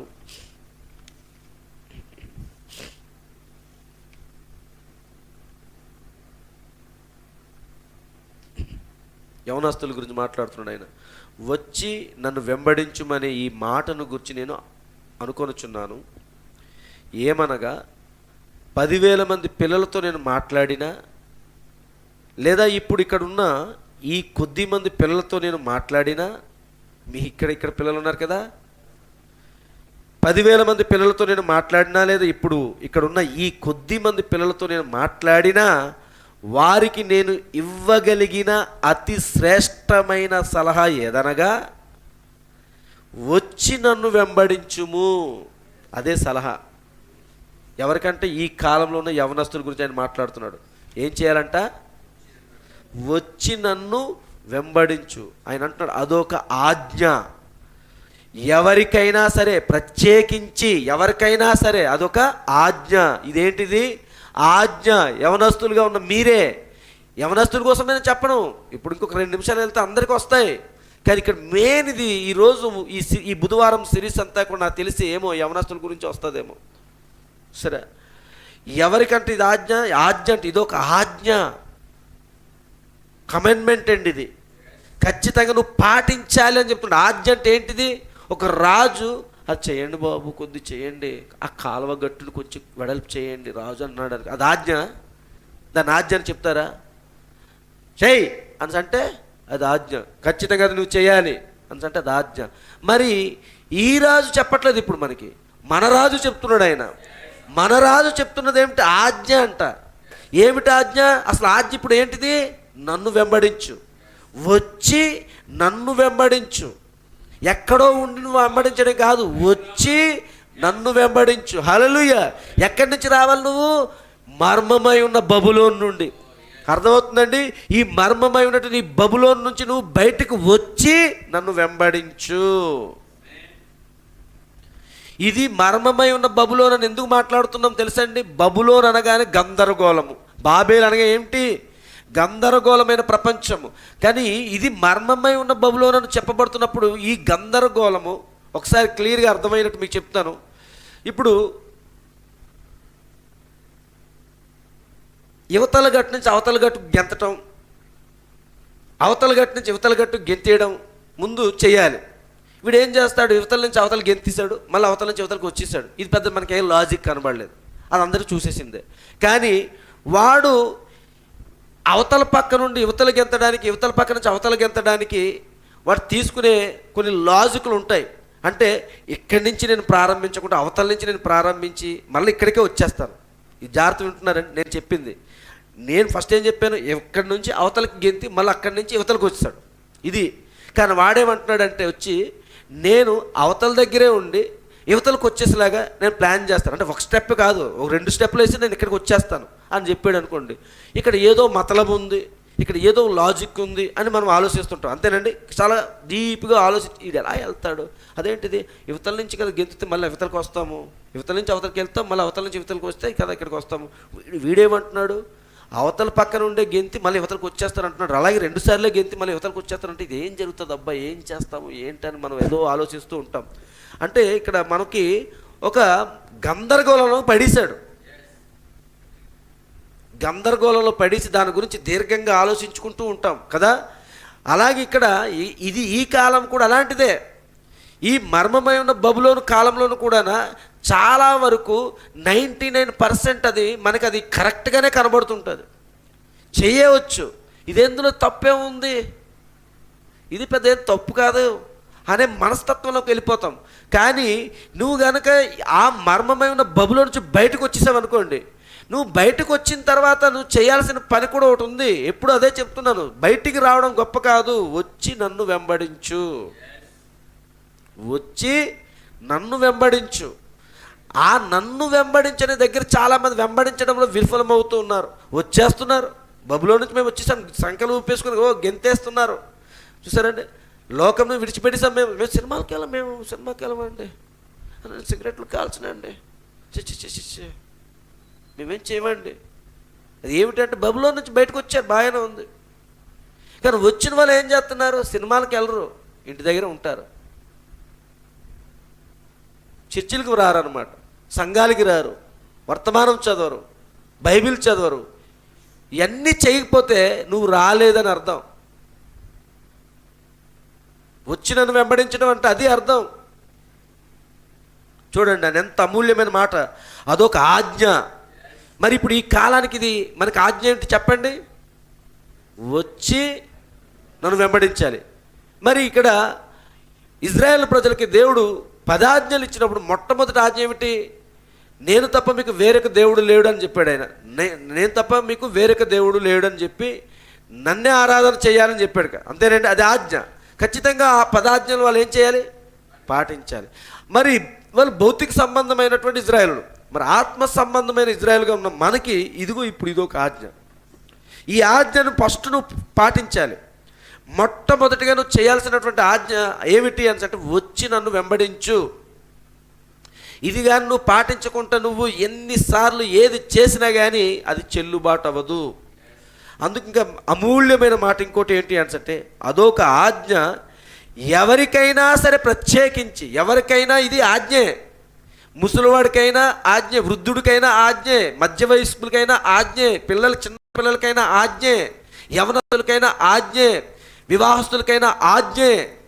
ఏంటి ఆజ్ఞ అంటే, వచ్చి నన్ను వెంబడించాలి. ఇప్పుడు చిన్నపిల్లలు ఇక్కడ కూర్చున్న పిల్లలకి మాకేమే ఆజ్ఞలు ఉన్నాయి, మేమేంటి, మా అమ్మ నాన్న చర్చికి వెళ్ళిపోతున్నారు, మేము వాళ్ళతో పాటు పారిపోతున్నాం, మా నాన్న వెళ్ళిపోతున్నాడు, మా నాన్నతో పాటు నేను వచ్చేస్తున్నాను, మా అమ్మ వెళ్ళిపోతుంది, మా అమ్మతో పాటు మేము వచ్చేస్తున్నాం, అదే అలా అనుకుంటున్నారు. కానీ వాళ్ళకి ఉండే ఆజ్ఞ, వాళ్ళకి స్థాయికి తగినట్టు దేవుడు వారికి ఆజ్ఞ ఇచ్చాడు. సరే అండి, పరిశుద్ధ గ్రంథం తెలియజేస్తుంది కదా, మనుషుల దయందును దేవుని దయందును వర్ధిల్లాలి అని ఉంది బైబిల్ గ్రంథం. హల్లెలూయా. కాబట్టి ప్రియమైన సంగమా, వాళ్ళకు ఒక ఆజ్ఞలు ఉన్నాయి. వాళ్ళు కలిగి ఉన్న వాక్యం ద్వారానే వాళ్ళు ఏం చేయాలి అని అంటే, క్రీస్తుని వెంబడించాలి, రావాలి, వెంబడించాలి. సరే, అందుకు ఇక్కడ ఏమంటున్నాడంటే, ఇదొక ఆజ్ఞ, అదొక ఆజ్ఞ. ఎవరికైనా సరే ప్రత్యేకించి ఈ యవనస్తునికై. ఇప్పుడు ఈ ఆజ్ఞ ఎవరికి వచ్చిందని ప్రత్యేకించి ఫస్ట్ ఏమన్నాడు ఆయన, అదొక ఆజ్ఞ, ఎవరికైనా సరే, ఇది ఎవరికైనా. కానీ మళ్ళీ ఏమంటున్నాడు ఆయన, ప్రత్యేకించి ఎవరికంటే ఇప్పుడు ఇది యవనస్తులకి ఇవ్వబడిన గొప్ప అవకాశం అదేనని. ఏంటది, వచ్చి నన్ను వెంబడించుము అదేనని నేను అనుకొనుచున్నాను. హల్లెలూయా. ఈరోజు ఈ వర్తమానంలో ఉన్న ప్రతి యవనస్తుడు చేయవలసిన కార్యము, ప్రతి యవనస్తురాలు చేయాల్సిన కార్యం ఏమిటి అంటే, వచ్చి నన్ను వెంబడించటమే, ఇంతకని ఇంకేవీ కాదు. ఈ వర్తమానం ద్వారా నువ్వు ఏదైనా తెలుసుకోవాలి, ఏదైనా గ్రహించాలి, ఈ వర్తమానం ప్రకారం నువ్వు జీవించాలి అని అంటే ఈ ఆజ్ఞను నువ్వు పాటించాలి. ఖచ్చితంగా ఈ ఆజ్ఞను నువ్వు పాటించాలండి. చూడండి, తర్వాత ఫస్ట్దే వ్యభిచరింపవద్దు. ఈ కార్యం గురించి అక్కడ వాళ్ళు చెప్తున్నారు. సరే, యవనస్తుల గురించి మాత్రమే కాదు, ఇప్పుడు ప్రతి ఒక్కరికి ఇది చేయాల్సిందే. వివాహం అయిపోయిన వాళ్ళ పరిస్థితి ఏమిటి? యవనస్తులు అంటే వాళ్ళు వారి జీవితాల్లోని ఇంకా వివాహం కాదు, వారికి తెలియలేదు, లేకపోతే ఇప్పుడున్న పరిస్థితులను బట్టి లోకంకి బానిస అయిపోయి ఇది ఇలాంటి కార్యాలకి అలవాటు అయిపోతున్నారు. మరి ఇప్పుడు వివాహమైన వాళ్ళ పరిస్థితి ఏమిటి? వివాహమైనప్పుడు కూడా వీళ్ళు వేరొక స్త్రీతో జీవించినప్పుడు, వేరొక పురుషుడితో జీవించినప్పుడే వ్యభిచారం. అది మన మైండ్లో ఫిక్స్ అయిపోయింది. వేరొక స్త్రీతో వేరొక పురుషుడితో జీవిస్తే వ్యభిచారం ఫిక్స్ అయిపోయింది. కానీ ఇక్కడ ఇప్పుడు వేరొక స్త్రీ వేరొక పురుషుల సంగతి పక్కన పెట్టండి, ప్రభువు చెప్పిన వ్యభిచారం గురించి మాట్లాడదాం. ఈ కాలపు వర్తమానికుని ద్వారా దేవుడు మాట్లాడిన వ్యభిచారం గురించి కూడా మనం మాట్లాడదాం. ఏమిటి అంటే, ఒకవేళ నీ భర్తకు ఇష్టం లేని డ్రెస్ వేసుకున్నావు, ఏదో ఫంక్షన్కి వెళ్తున్నాం, కొంచెం మోడ్రన్గా ఉండాలి, ఈ మోడ్రన్ ప్రపంచంలోని నువ్వు మోడ్రన్గా ఉండాలి, అది ఈ డ్రెస్సు అమ్మా నీకు బాగలేదు, ఇది అసలు నీ శరీరానికి ఇది సూట్ అవ్వలేదు, మనం ఉన్న వర్తమానానికి ఇది సెట్ అవ్వలేదు అని సరే చెప్పాడు. అయినా సరే వేసుకున్నావు, వేసుకుంటున్నావు, వెళ్తున్నావు, సంతోషంగా ఆ పార్టీకో పెళ్ళికో దేనికో వెళ్ళావు, సంతోషంగా వచ్చేసావు, చూసారా? మరి ఇప్పుడు దాని అర్థం ఏమిటి? దాని అర్థం ఏమిటి? నీ భర్త చెప్తున్నాడు, అమ్మా నువ్వు ఈ లిప్స్టిక్ రాసుకోవద్దు, ఈ మేకప్ చేసుకోవద్దు అని చెప్పాడు నీ భర్త. నువ్వు చేసుకుంటున్నావు, నీ భర్తకి ఇష్టం లేదుగా నువ్వు చేసుకుంటున్నావు, మేకప్ చేసుకుంటున్నావు, లిప్స్టిక్ రాసుకుంటున్నావు, చూసారా?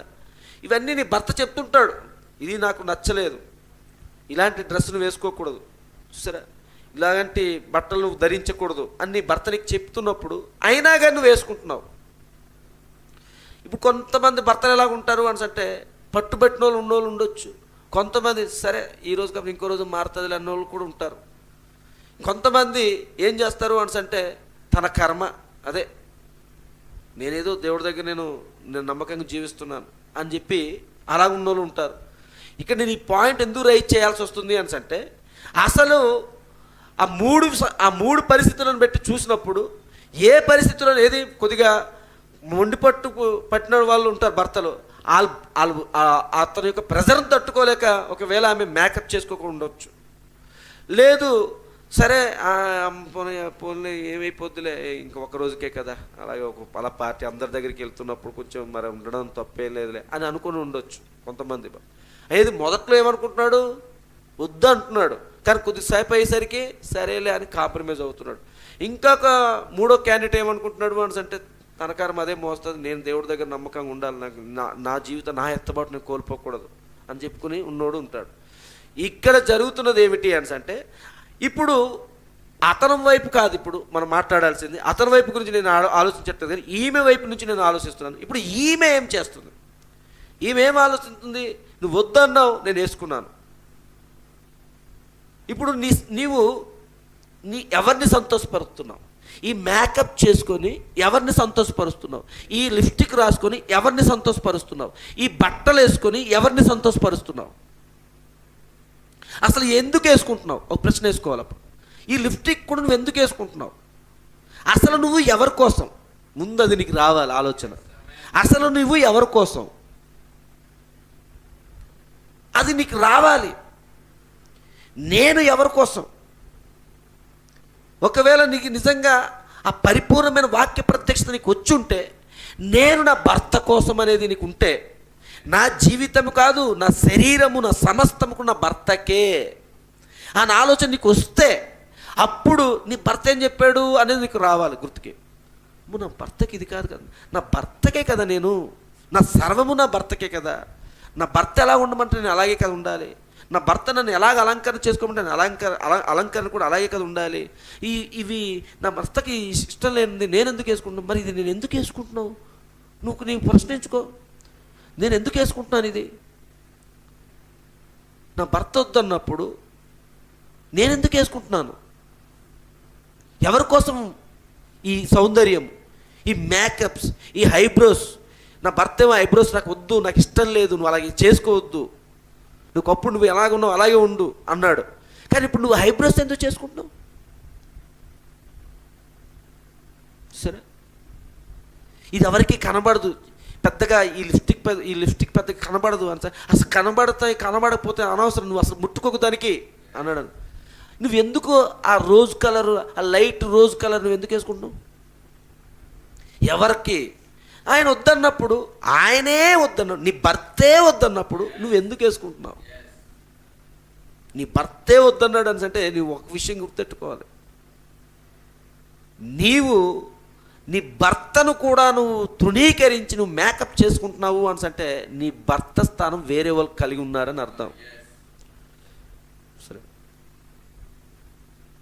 నువ్వు రోడ్డు మీదకి వెళ్తున్నప్పుడు ఇప్పుడు అనేక మంది వాళ్ళు నిన్ను చూస్తూ ఉంటారు, నిన్ను నీ పక్కన భర్త ఇద్దరు వెళ్తున్నారు, ఇద్దరు చూసుకుని మాట్లాడుకుంటూ వెళ్తుండొచ్చు, ఏ బండి మీద వెళ్ళి ఉండొచ్చు, లేదా దేని మీద వెళ్తున్నప్పుడు అనేక మంది పురుషులు చూస్తుంటారు. అప్పుడు చూస్తున్నప్పుడు నేను ఆ భర్త అనుకుంటాడు, మనసులో ఏమనుకుంటాడు అని అంటే, నేను ఇందుకోసమే కదా, అసలు లోకానికి అవకాశం ఇవ్వకూడదనే కదా నేను ఇలా అనేసి అనుకుంటాడు మనసు, బయటికి అనలేకపోవచ్చు. ఇప్పుడు ఈమె ఏం చేస్తుంది అని అంటే ఆ మేకప్ ద్వారా తన భర్తను ఆకర్షించుకోవట్లేదు, బయట వాళ్ళని ఆకర్షించుకుంటుంది. తన డ్రెస్ ద్వారా తన భర్తను ఆకర్షించుకోవట్లేదు, బయట వాళ్ళని ఆకర్షించుకుంటుంది. చూసారా, తన యొక్క అందం ద్వారా తన భర్త ఆల్రెడీ నీ అందాన్ని చూసే కదా నేను పెళ్లి చేసుకున్నాడు. నువ్వు న్యాచురల్గా ఎలా ఉన్నావు ఆ అందాన్ని చూసే కదా నేను పెళ్లి చేసుకున్నాడు. హృదయాన్ని చూశాడు, హృదయంతో పాటు నీ శరీరాన్ని చూశాడు, చూసి ఇప్పుడు నేను వివాహం చేసుకున్నాడు. ఇప్పుడు దాన్ని నువ్వు అడిషనల్గా ఇంకేదో పెట్టుకుంటున్నావు ఎందుకు? ఇంకోటి ఏదో నువ్వు రుద్దుకోవడం ఎందుకు? చూసారా, ఇలా నువ్వు చేస్తున్నావు అని అంటే నీవు ఇప్పుడు నీ భర్తతో జీవిస్తూ ఇంకో వేరే పురుషుడితో కూడా జీవిస్తున్నావు అకార్డింగ్ టు బైబిల్.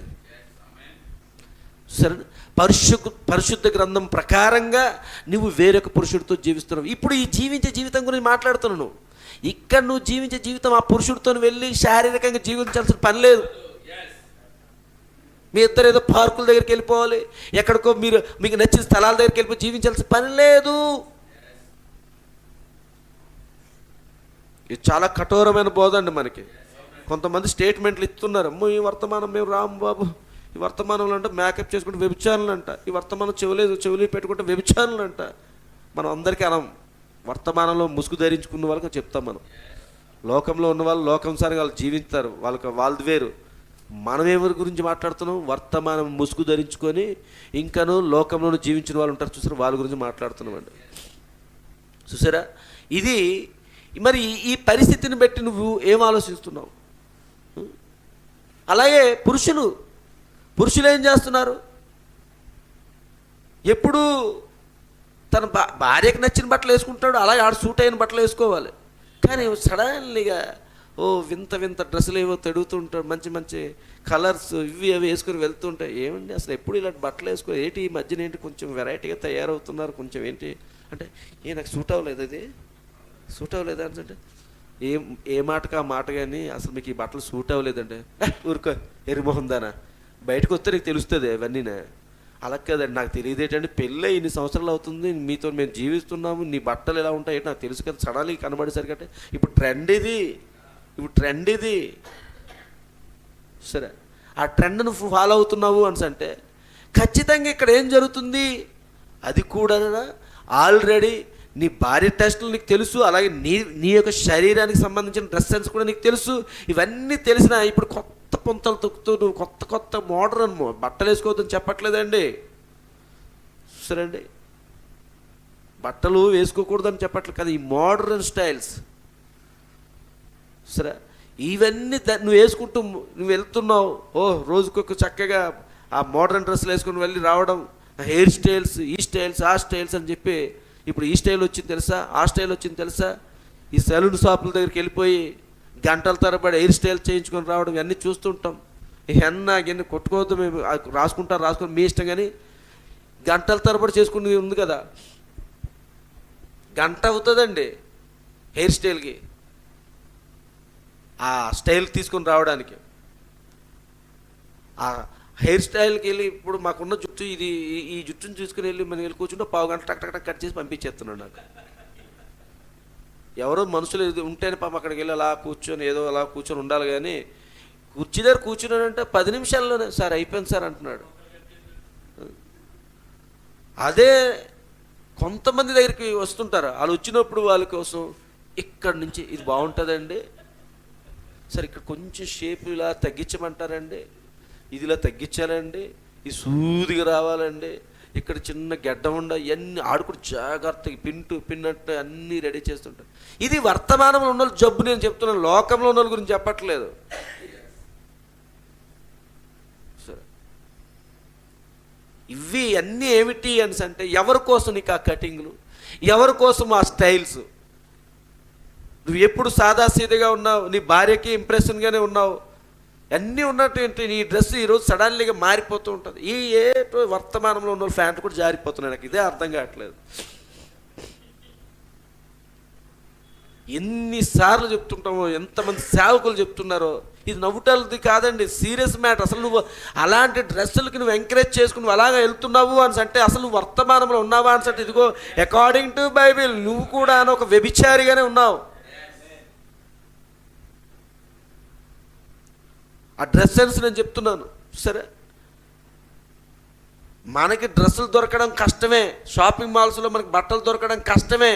ప్రవక్త చెప్పలేదా? ఒక సహోదరి ప్రవక్త దగ్గరికి వచ్చి, బ్రెన్హమ్ మరి మాకు అసలు ఇప్పుడున్నటువంటి కాలానికి తగిన బట్టలు దొరుకుతున్నాయి తప్ప ఇదిగో మీరు చెప్తున్న రకంగా బట్టలు దొరకట్లేదు ఎక్కడా అని అంటే, అది సాక్ అయి ఉన్నది అన్నాడు ఆయన. సాక్ చెప్తున్నావు సహోదరి, కుట్టు మిషన్ నీకు ఇవ్వలేదా అన్నాడు. కుట్టు మిషన్లకి ఎందుకు ఇచ్చాడు అన్నాను. అందుకే సిస్టర్స్కి నేను అదే చెప్తున్నాను, ఏవేవో నేర్చుకుంటారంటారు కానీ మీరు వెళ్ళిపోయి ఏంటి చంద్రమండలంలోకి వెళ్ళిపోతాం, మళ్ళీ అక్కడికి వెళ్ళిపోతాం, ఇక్కడికి వెళ్ళిపోతాము, ఈ కాదు. ముందు ఇంటి దగ్గర నువ్వు టైలరింగ్ నేర్చుకో, నీ పిల్లలకి మంచి డ్రెస్సులు కుట్టడం నేర్చుకో, నీకు మంచి డ్రెస్సులు కుట్టడం నేర్చుకో. అవసరమైతే వర్తమానంలో ఉన్న సిస్టర్స్కి, వర్తమానంలో ఉన్నట్టే యవన బిడ్డలకి ఎలాంటి డ్రెస్సులు కుడితే బాగుంటుందో దానికి పరిశుద్ధాత్మతో నువ్వు ఒక ప్రేరేపణ పొందుకుని ఈ డ్రెస్సులు ఉంటే బాగుంటుందని ఒక డిజైన్ చేయి. నీవే ఒక వర్తమానంలో ఉన్నటువంటి సంఘాలకి ఒక మంచి డిజైనర్గా మారిపో, అది ఒక బిజినెస్గా చేసుకో, నీ కుటుంబాన్ని పోషించుకో. అవద్దు మనకి. నేను చంద్రమండలానికి ఎక్కేయాలండి, జెండా పాతేయాలండి, అవే మనకు కావాలి. సరే, నేర్చుకోండి. వాటి మీద ఇదే నేను బిజినెస్ చేసుకొని వ్యాపారం చేసుకొని కాదు, కానీ దేవుని యొక్క ఆశీర్వాదం అది. సరే, నువ్వు వధువుకు పరిచర్య చేస్తున్నావు, వధువు యొక్క వస్త్రములను నువ్వు కుడుతూ ఉన్నావు, ఎంత గొప్ప భాగ్యం అది. ఇది ఈ రీతిగా కూడానా పురుషుడైనా స్త్రీ అయినా కానీ వ్యభిచారంలోను కూడా ఇదిగో వారితో వెళ్ళిపోయి శారీరకంగా జీవించాల్సిన పని లేదు. నువ్వు చేస్తున్న క్రియలు, నువ్వు ధరిస్తున్న వస్త్రాలు, నువ్వు వేసుకున్న ఫ్యాషన్, ఇవన్నీ కూడా వ్యభిచారానికి మూలము. ఇవన్నీ కూడా సరే, మనం ఈ వేసుకున్న చెప్పులతో సైతమండి చక్కగా మనలాంటి వాళ్ళ కోసం కూడా హెవీ మోడల్స్లో ఉన్నవి కనబడుతున్నాయి. ఇది బాగుంటాయండి, మేము వెళ్ళినట్టు చెప్పేస్తాం, అంత హెవీ మోడల్స్ అవసరం లేదండి, మాకు మామూలు చూపించండి అంటే, రండి సార్ కూర్చోండి అంట. ఇంకా దరిద్రం ఏంటంటే ఇప్పుడు రివర్స్ అయిపోయింది. ఎలాగా అని అంటే ఈ హెవీ మోడల్స్ ఇవన్నీ తక్కువ రేటు దొరుకుతున్నాయి. మనం కొనుక్కుందాం, సింపుల్గా కొనుక్కుందామని అవి మాత్రం పేలిపోతున్నాయి రేట్లు. దెయ్యం ఏం చేస్తుంది తెలుసండి, అవి తక్కువ రేట్లో పెట్టి ఇదే ఎందుకు ఎక్కువ రేటు పెట్టింది తెలుసండి, మనకి తక్కువ రేటు కొనిపించేద్దామని. మీరు అది కూడా గుర్తెట్టుకోండి. అలాగనేసి మీరు కొనేసి లక్షలు వేలు పెట్టి కొనిద్దామని చెప్పట్లేదు, కానీ మనకి తగినట్టుగా కొనుక్కోండి, కానీ అవకాశం ఇవ్వకండి దెయ్యానికి. దెయ్యం ఇప్పుడు అదే చేస్తుంది. చాలా వరకు మోడర్న్ డ్రెస్సులు అన్నీ కూడా ఇప్పుడు షాపింగ్ మాల్స్ చాలా తక్కువ రేట్లు ఉన్నాయి. మన పిల్లలు కొనాలి వెళ్దామని అంటే ఒంటి నిండా కావాల్సిన బట్టల కోసం వెళ్తే కనీసం తక్కువ చూస్తే ఏదైనా సరే 2000కి ఏది దొరకట్లేదు, 2000 లోపు దొరకట్లేదు. ఏమి చిరిగిపోయిన బట్టలు ఉంటాయి చూసారా, అవి కొంటే చక్కగా 2000కి 3 జతలు వచ్చేస్తున్నాయి, 4 జతలు వచ్చేస్తున్నాయి చిరిగిపోయిన బట్టలు. నా దృష్టిలో అవి చిరిగిపోయిన బట్టలు. ఇక్కడ చిరిగిపోయి ఉంటుంది ఆడపిల్లలకి, ఇక్కడ అబ్బాయిలకి ఇంక చెప్పాల్సిన లేదు. వాడు పేరుకు మాత్రం ఫ్యాంట్ వేసుకున్నాడు అంతే. సాతాను ఇప్పుడు అదొక ట్రెండ్ తీసుకొచ్చింది. ఒకప్పుడు మనకేంటి ఆ ముడుకుల దగ్గర చిరిగిపోయినవి 2 ఆడికి అలాగే ఇక్కడ ఈ మొహం మీద ఉన్న 2 కళ్ళుతో కాకుండా ముడుకుల దగ్గర 2 కళ్ళులాగా ఉంటాయి. కనురెప్పలకి. అలాగ ఉన్నటువంటి ఆ ప్యాంట్ని వాడు వేసుకున్నప్పుడు ఆ ప్యాంట్ ఎంత అండి 5,000 10,000 ఆ రేట్లుండి ఇప్పుడు అవి పడిపోయాయి. ఇప్పుడు ఏవి రేట్ ఎక్కువ ఉందంటే నిండుగా ఉన్న ప్యాంట్. సరేండి, ఆ ప్యాంట్ ఇప్పుడు మనకి రేట్ పేలిపోతున్నాయి, కొనలేని స్థితిలోకి వచ్చేస్తున్నాం. అలా ఉందండి సాతాన్ ట్రాక్ అనమాట. ఇదంతా మనం అలా బుట్టలో పడిచేద్దాం అనేసి రెడీ చేస్తుంది. సరే, మనం ఈ రోజంతా కూడా ఈ వర్తమానంలోకి వెళ్తామేమో అనుకున్నాం కానీ వెళ్ళలేదు. చూడండి, ఇంకోటి, నరహత్య చేయవద్దు. ఇది ఇంతకుముందు చెప్పాను మీకు. నరహత్య చేయవద్దు అంటే మత్తయి సువార్తలో మనం చూసాం కదా, 6వ అధ్యాయం దగ్గర మాట్లాడుతున్నాం. ద్రోహి అని పిలిచిన వాడు నరహత్యతో సమానం అన్నాడు. సహోదరుణ్ణి ద్రోహి అని పిలిస్తే నరహత్యతో సమానం. నరహత్య అంటే ఏమిటి?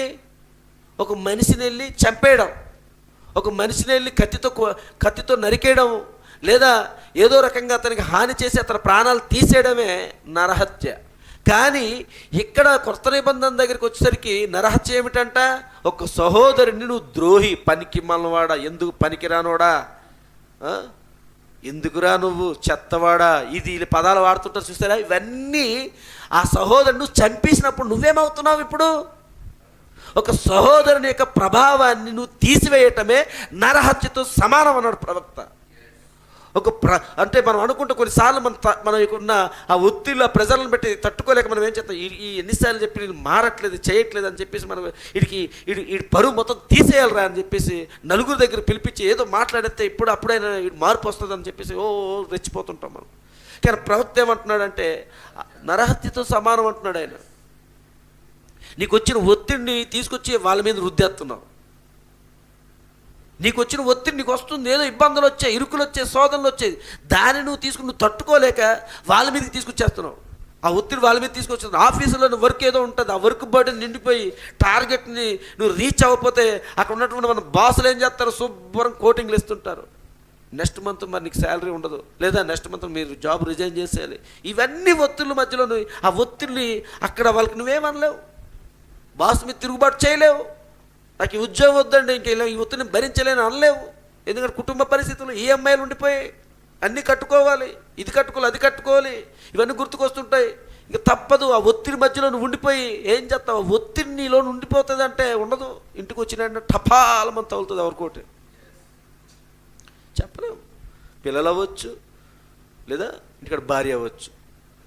కొట్టడమైనా అవుతుంది, లేదా ఇలాంటి ఉద్యోగం చేత చేయడం ఏంటని చెప్పి గోడలు పగిలిపోవచ్చు, ఇంటికాడ వస్తువులు పగిలిపోవచ్చు. సరే, ఇది ఒత్తిడి.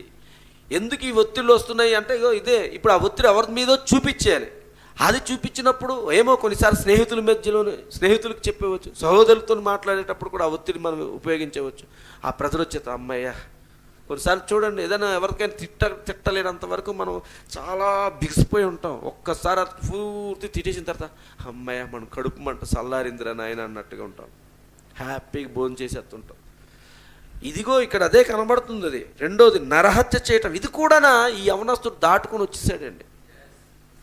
ఎవరిని చిన్నప్పటి నుంచి ఎవరిని పల్లెత్తి మాట అనలేదు, ఇరుగు పొరుగు వారు కానీ ఎవరిని కూడా, ఇవన్నీ కూడా దాటుకొని వచ్చేసాడు ఈ యవనస్తుడు. హల్లెలూయా. మూడోది, ఇంకేంటండి? దొంగిలవద్దు. ఏంటి? దొంగతనం చేయొద్దు అంటున్నాడు ఆయన. దొంగిలవద్దు అన్నప్పుడు మనం దీని గురించి చెప్పినప్పుడు మనమేమనుకుంటాం? బ్యాంకులు దొంగతనాలు, పక్కింటోళ్ళ నుంచి డబ్బు దొంగతనాలు, ఇది ఆ స్థాయి అంటే గజ దొంగల స్థాయిలో ఊహించేసుకుని మేము దొంగలు కామనుకుంటాము. బ్యాంక్ రాబర్స్ ఇవి ఈ స్థాయిలో ఊహించుకొని సెంట్రల్ జైల్లోకి వెళ్ళిపోయిన జీవిత ఖైదీలు ఉంటారు చూసారా, ఆ స్థాయిలో ఊహించేసుకొని ఇక్కడ ఇంత ఘాట్లు పెట్టుకొని మొరట్టుగా ఉన్న మనుషుల్లో చూసేసుకొని వాళ్ళు దొంగలు, మేమేం దొంగలం అంట. ఇక్కడ దేవుడు దొంగతనం గురించి మాట్లాడుతున్నప్పుడు ఆ దొంగల గురించి మాట్లాడట్లేదు. దొంగతనం అంటే నువ్వు 10 కోట్లు దొంగతనం చేస్తే దొంగవి కాదు, 10 రూపాయలు దొంగతనం చేసినా దొంగవే. సరేండి, 10 రూపాయలు దొంగతనం చేసినా దొంగవే. ఈరోజు ఇదిగో నేను తీసుకున్న మొబైలు పిల్లలు ఐఎఫ్బి ప్యానెల్కి కనెక్ట్ చేసి ఏదో వాళ్ళకి కావాల్సింది ఏదో కంటెంట్ ఏదో పెట్టుకొని రాసుకోవడానికి ఇది తీసుకెళ్ళిపోయారు. నా దగ్గర నుంచి తీసుకెళ్ళి ఏమైంది, తీసుకెళ్ళారు. తీసుకొచ్చి నేను ఎవరితోనో ఏదో మాట్లాడుతున్న పేరెంట్తో ఎవరితో మాట్లాడుతుంది, ఈలోపు సార్ మొబైల్ సార్ అని ఇచ్చితే నేను పెట్టేసుకుని ఇలాగా. ఆ తర్వాత అంతా అయిపోయిన తర్వాత ఇలా తీసుకుని దేనికోసం ఇలా తీసి ఇలా చూశాను, శుభ్రం పగిలిపోయి ఉంది గ్లాస్ అంతా. తీసుకెళ్ళిన ఇద్దరు పిల్లల్ని అడిగారు, సార్ లేదు సార్ మేం కాదు సార్ మేము అలాగే తెచ్చేసాం సార్ అన్నారు. మరి వాళ్ళు ఏమంటాం, వాళ్ళు ఇప్పటికీ ఒప్పుకోవట్లేదు. ఒరే నేను ఇచ్చింది మంచి మొబైలే కదా ఇచ్చాను, మరి వచ్చినప్పుడు ఇలా ఉంటే ఈ మధ్యలో ఏం జరిగింది అంటే, లేదు సార్ నిజం సార్. మరి వాళ్ళు అందులోకి అన్యులు వాళ్ళు ఒట్లు కూడా వేసేస్తున్నారు. ఇంకేం బంధాలు ఇస్తాం వాళ్ళని. ఒరే నేను ఒకటే అన్నాను, నేను కొట్టను తిట్టను ఏం చేయను, ఒకవేళ ఈ మొబైల్ ఇరిగిపోయినా కానీ నేను ఏమనను రా, కానీ నిజం చెప్పండి రా అంటే, లేదు సార్ అమ్మ తోడు సార్ వీళ్ళు తోడు సార్ వాళ్ళు తోడు సార్ అని చెప్తున్నాను. ఇంకేం చూడండి అంటే ఎందుకు ఈ విషయం చెప్తున్నా అంటే, వాళ్ళు ఒప్పుకోకపోయినా వాళ్ళ దగ్గర ఏదో జరిగింది అంతేనా. ఎందుకంటే నేను ఇచ్చినప్పుడు నాకు తెలుసు నా మొబైల్ ఎలా ఇచ్చాను అన్నాడు. వాళ్ళు తెలుసు. అక్కడ ఇచ్చినప్పుడు అక్కడ తీసుకెళ్ళిన మేడం గారు కూడా చెప్పారు, లేదు సార్ నా దగ్గరకు వచ్చినప్పుడు ఇది బాగానే ఉంది సార్, ఈ మధ్యలో ఏదో జరిగింది సార్ అన్నారు. కానీ ఒప్పుకోవట్లేదు పిల్లలు. ఇది అలా జీవితకాలం అంతా ఇంకేమైంది, వాడు ఒప్పుకోలేనంత వరకు వాడు వెనకాల ఆ అబద్ధం వెంటాడుతూనే ఉంటుంది.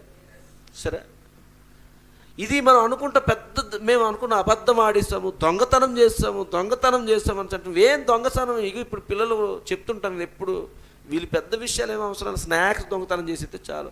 ఎప్పుడు మా స్కూల్లో పేరెంట్స్ ఈ ఫస్ట్ క్లాస్ సెకండ్ క్లాస్ వచ్చిన పేరెంట్స్ కంప్లైంట్ ఏంటంటే, సార్ మా పిల్లలు స్నాక్స్ ఎవరో తినేస్తున్నారు సార్. ఇది స్కూల్లో జరుగుతున్న పెద్ద క్రైమ్ అండి. ఇది కూడా మీరు ఏమనుకుంటున్నాం మనం, ఇదేంటి సింపుల్ చిన్న స్నాక్స్ అంటే చిన్న కాదు, దేవుడు వాక్య ప్రకారంగా అది కూడా దొంగతనమే. సరే, అవన్నీ పిల్లలకి చెప్తూనే వస్తుంటాను నేను, అవన్నీ చెప్తుంటాం. ఆ పెన్సిల్ పడిపోయి ఉంటాయి, వీళ్ళకి బ్రేక్ ఇస్తే చాలు అక్కడే అలా వదిలేసి వెళ్ళిపోతుంటారు. పెన్సిల్ అలాగే వదిలేస్తారు, ఆ ఎరేజర్ అలాగే వదిలేస్తారు. అందరి పిల్లలు అలాగే ఉంటారా అంటే, లాస్ట్కి వెళ్ళేసరికి ఒకడు బ్యాగ్ నిండా పెన్సిళ్ళు ఎరేజర్లు ఉంటాయి. నేను ఇంకా డైరెక్ట్గా ఇంకా అందరిని చెక్ చేయమని చెప్పను, వాడిదే చెక్ చేయండి అంటాను అంతే. అక్కడ ఇన్ని దొరుకుతుంటాయి. ఈ మధ్యన గవర్నమెంట్ పిల్లలకి మంచి చిక్కీలు ఇస్తుంటారనమాట. చెక్కీ అంటాం మనం, అక్కడ దానికి చిక్కీ అంటాము. అక్కడ ఉంది CHIKKI చిక్కీ అనమాట. ఈ చిక్కీ అందరికి ఒక్కొక్క చాక్లెట్ల కవర్తోనే ఉంటాయి. వాళ్ళు చక్కగా కవర్ తింపేసుకుని తినాలి. ఈ వేరుశనక్కాయలతో ఒకప్పుడు చేసేవారు, ఇప్పుడు అలా కాకుండా ఇప్పుడు జొన్నలు ఉన్నాయి కదా, ఏవి మిల్లెట్స్ జొన్నలు ఉంటాయి కదా, ఆ జొన్నలతో తయారు చేసి బాగానే ఉంటుంది, చాలా బాగుంది, టేస్ట్ కూడా చూసాం మేము కూడా. అయితే ఇవన్నీ కూడా ఒక ఇద్దరు ముగ్గురు పిల్లలు, సార్ నా చిక్కీ లేదు సార్, నేను చిక్కీ లేదు అంటాడు. నేను అంటాను, వాడి దగ్గర ఉంటాయి వెళ్ళండి రా అంటే, వాడి దగ్గర ఇన్ని ఉంటాయి.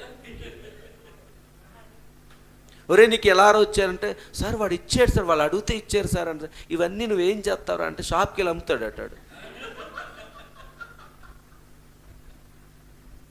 షాప్కి వెళ్ళి అమ్ముతాడు అన్నాడు.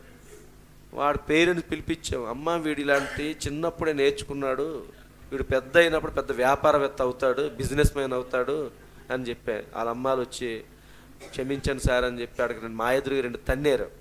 ఆ తర్వాత కొద్ది మార్పు వచ్చింది. మరి ఆ మార్పు ఎంతవరకు ఉంటుందో చూడాలి. మరి అంటే చెప్తున్నాం అంటే ఇవన్నీ కూడా పెద్ద దొంగతనాల్లో మనకు కనబడ. అంటే మనం ఇప్పుడు పెద్ద స్కాముల గురించి అవసరం లేదండి. మన చుట్టూ ఉన్న మన పిల్లల పరిస్థితి, మన పిల్లలు మనం ముందు బాగు చేసుకోవాలి. మన పిల్లలకి ఒకవేళ ఏదో వస్తువు దొరికిందంటే జేబులు వేసుకొని వచ్చేమని చెప్పకూడదు. వచ్చి తెచ్చేసినా సరే ఇది ఎవరిదో రేపు ఇచ్చే అని చెప్పారు. ఇది మన పిల్లలకు మనం నేర్పించాలి. కానీ ఇతను బాల్యం నుంచి ఇవన్నీ నేర్చుకొని అన్ని విషయాలు పర్ఫెక్ట్గా ఉన్నాడు. స్కూల్కి వెళ్ళినప్పుడు ఏదైనా సరే కానీ ఒక దెబ్బ కాయవచ్చు. కొంతమంది పిల్లలు భయపడిపోయి అబద్ధాలు మొదలెడుతున్నారు. అబద్ధాలు చెప్పడానికి మూల కారణం అంటే భయం. ఇది కానీ నేను ఉన్నట్టు చెప్పేస్తే మా టీచర్ కొడేస్తారు, మా అమ్మ కొడుతుంది, మా నాన్న కొడతాడు, మా వాళ్ళు కొట్టేస్తారు అన్న భయంకి ఒక అబద్ధం జోడించి చెప్పేస్తారు. ఈ అబద్ధం అనేది నీ జీవితకాలం అంతా కూడా వెంటాడుతూనే ఉంటుంది, నువ్వు ఒప్పుకోలేనంత వరకు. నేను చెప్పాను ఒకసారి, ఇప్పటికీ మా ఇంటికాడ ఒప్పుకోవట్లేదు. మనం ఏం చేయలేము. కొత్తదేనండి మైసూర్ శాండిల్ అయినా రౌండ్గా ఉంటుంది కదా, కోడిగుడ్డు ఆకారంలో ఉంటుంది కదా, సో అది కొత్తదే. మా బాత్రూమ్ దగ్గర పెట్టించాను, సీల్ చేసి ఓపెన్ చేసి స్నానంకి వెళ్దామనేసి. వెళ్ళి లోపు లేదు అక్కడ. అడిగాను మా ఇంట్లో పిల్లలకి, నేను కాదు అన్నారు. చెప్తున్నాను కదా, నేను కాదంటే నేను కాదనే ఉన్నారు. కానీ అది ఈ రోజు కాకపోతే ఏదో రోజు అది ఎప్పుడు చెప్తారు మనం తెలియ చెప్తున్నా అంటే అది జీవితకాలం అంతా కూడా వెంటాడుతుంది. అది వెంటాడుతూనే ఉంటుంది. దాన్ని మనం ఎప్పుడుది అప్పుడే మనం, ఎందుకంటే భక్తుడైన పౌలు గారు అన్నారు, నేను దినదినము చనిపోచు ఉన్నాను అన్నాడు ఆయన. ఎందుకు చనిపోతున్నాము అని అంటే, ఇదిగో ఈ విషయంలో మనం నువ్వు చనిపోవాలి. ప్రతిరోజు ఏదో ఒక తప్పు చేస్తాం, ప్రతిరోజు ఏదో ఒక పాపం చేస్తాం. ఈ విషయంలో మనం చనిపోవాలి. చనిపోతేనే బ్రతుకుతామండి. నువ్వు దేవుని యందు క్రీస్తునందు నువ్వు నిద్రించినప్పుడే నువ్వు క్రీస్తునందు మరల ఏమవుతున్నావు, జీవిస్తావు. ఇది చేయట్లేదు మనం, దాన్ని దాచుకుంటున్నాం. ఎవరి కోసం దాచుకుంటున్నాము? ఎవరికి కావాలండి?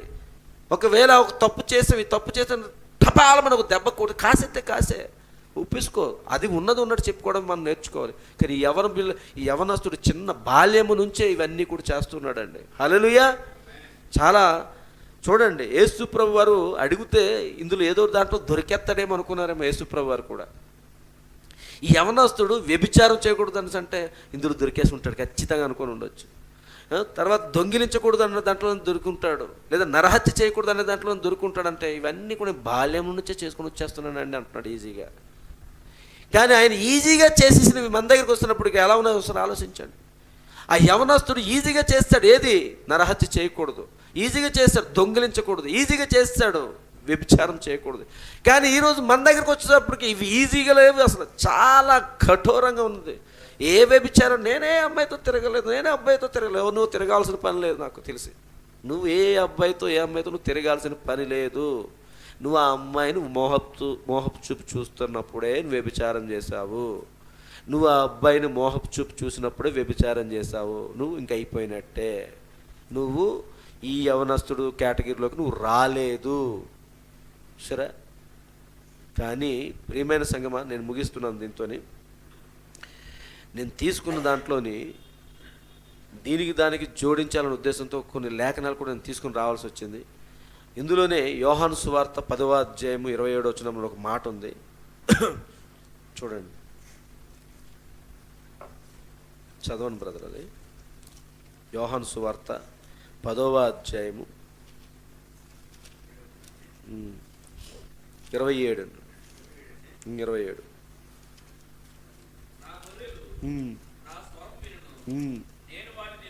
అది తర్వాత ఇదే జరుగుతుంది. ఆ యవనస్తుడు అక్కడ స్ట్రక్ అయిపోతాడేమో యేసుప్రభు అనుకుని ఉండొచ్చు. మేబీ ఆయన అనుకోరు, ఎందుకంటే ఆయన సర్వము ఎరిగినవాడు. అంతేనండి. మనం ఒక చిన్న ఎగ్జాంపుల్ కోసం ఆ మాట్లాడుతున్నాం, అంతేగాని దీన్ని మీరు మళ్ళీ తప్పుగా యేసుప్రభు అనుకొని ఉంటారా అని మీరు అనుకోకండి. నేను ఎగ్జాంపుల్ కోసం తీసుకున్నాను. ఇక్కడ యవనస్తుడు ఎందులో దాంట్లో ఇతన ప్రయాణం ఆగిపోద్దేమో అని అనుకుంటే, ఇవన్నీ నేను చిన్నప్పటి నుంచే చేస్తాను, బాల్యం నుంచే నేను ఇవన్నీ దాటుకుని వచ్చాను, అందులో నాకు ఎక్కడ ఏది నాలో పాపం ఎక్కడ లేదండి అని చెప్పి తేటగా నిలబడి ఉన్నాడు. కానీ ఇక్కడ మరి ఈ కార్యాలని ఈ కాలంలో ఉన్నటువంటి మన దగ్గరికి వచ్చినప్పుడు మనం అందులోని ఆ యవనస్తుడి వల్ల మనము కూడా నిటారుగా నిలబడిపోయి ప్రభు దగ్గర ఎదురుగా నిలబడి, ప్రభువా ఇవన్నీ కూడా నేను అసలు వీటి జోలికి వెళ్ళట్లేదు ప్రభు అని చెప్పగలిగాలి. కానీ ఇందులో ఎక్కడో దగ్గర ఆగిపోతున్నారు చాలామంది. కానీ ఆగలేని వారు ఉన్నారు. ఆ యవనస్తుడు ఎలాగైతే వాటన్నిటి బాల్యం నుంచి చేసుకుంటూ జయించుకుంటూ ఎలాగొచ్చాడో అలాంటి జనాంగం ఉంది ఈ కాలంలోని. నేను దాని గురించి ఆ ప్రజల గురించి మాట్లాడుతున్న ఈ వర్తమానం తీసుకోవడం కారణము, ఇక్కడ ఎవరో యవనస్తుల్ని లేకపోతే ఇంకెవరినో గురించి చెప్పడానికి ఒక అతీతమైన జనాంగం ఉంది. ఇంకో మాటలో చెప్పాలంటే ఈ వర్తమానంలోని ప్రవక్త మాట అన్నాడు, అది నేను చెప్పి ముగించేస్తాను. ఎంత అద్భుతమైందండి ఆ మాట, కరెక్ట్గా వస్తుంది. 44వ పారాగ్రాఫ్ ఈ బుక్లోని. మరి ఆ బుక్లోనే ఎంత ఉందో నాకు తెలియదు. అదేమిటో మీకు తెలుసా? ఏమిటది అసలు? అదేమిటన్న పదం ఎందుకు వచ్చింది? జాగ్రత్త చూద్దాం.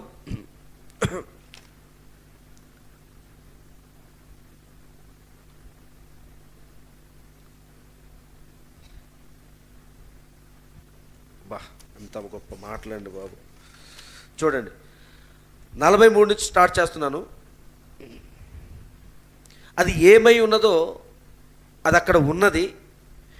బిడ్డ లోపల ఏది ఉంటుందో అదే బయటకు వస్తుంది. బిడ్డ లోపల ఏది ఉంటుందో అదే బయటకు వస్తుంది. అది ఎక్కడున్నా పర్వాలేదు, అది వచ్చి తీరాలి, అది బయటకు వచ్చును. అదొకవేళ అక్కడ చెడ్డదే అయి ఉంటే అది ఇండియన్ క్యాంపులో బయటకు వస్తుంది. అదొకవేళ అక్కడ మంచిదే అయి ఉంటే అది ఏ క్యాంపు చోట్లోనైనా సరే బయటకు వస్తుంది. కొద్ది నిమిషాలు అర్థమవుతుంది మీకు. చూసారా, బిడ్డ లోపల ఏది ఉంటే బిడ్డ పైన ఉండే వేషము అదే అయి ఉంటుంది. బిడ్డ లోపల ఏది ఉంటే అదే బయటకు వస్తుంది. అర్థమవుతుందండి? ఇక్కడ మరి ఇప్పుడు ఈ లిప్టిక్ పెదవులు ఎక్కడున్నాయి? ముందు లోపల ఉన్నాయి. కాబట్టి ఎక్కడికి వచ్చాయి? ఇప్పుడు ఈ శరీరం కనిపించే డ్రెస్ ఎక్కడ ఉంది? ముందు లోపల ఉంది. కాబట్టి ఇప్పుడు అదేంటి?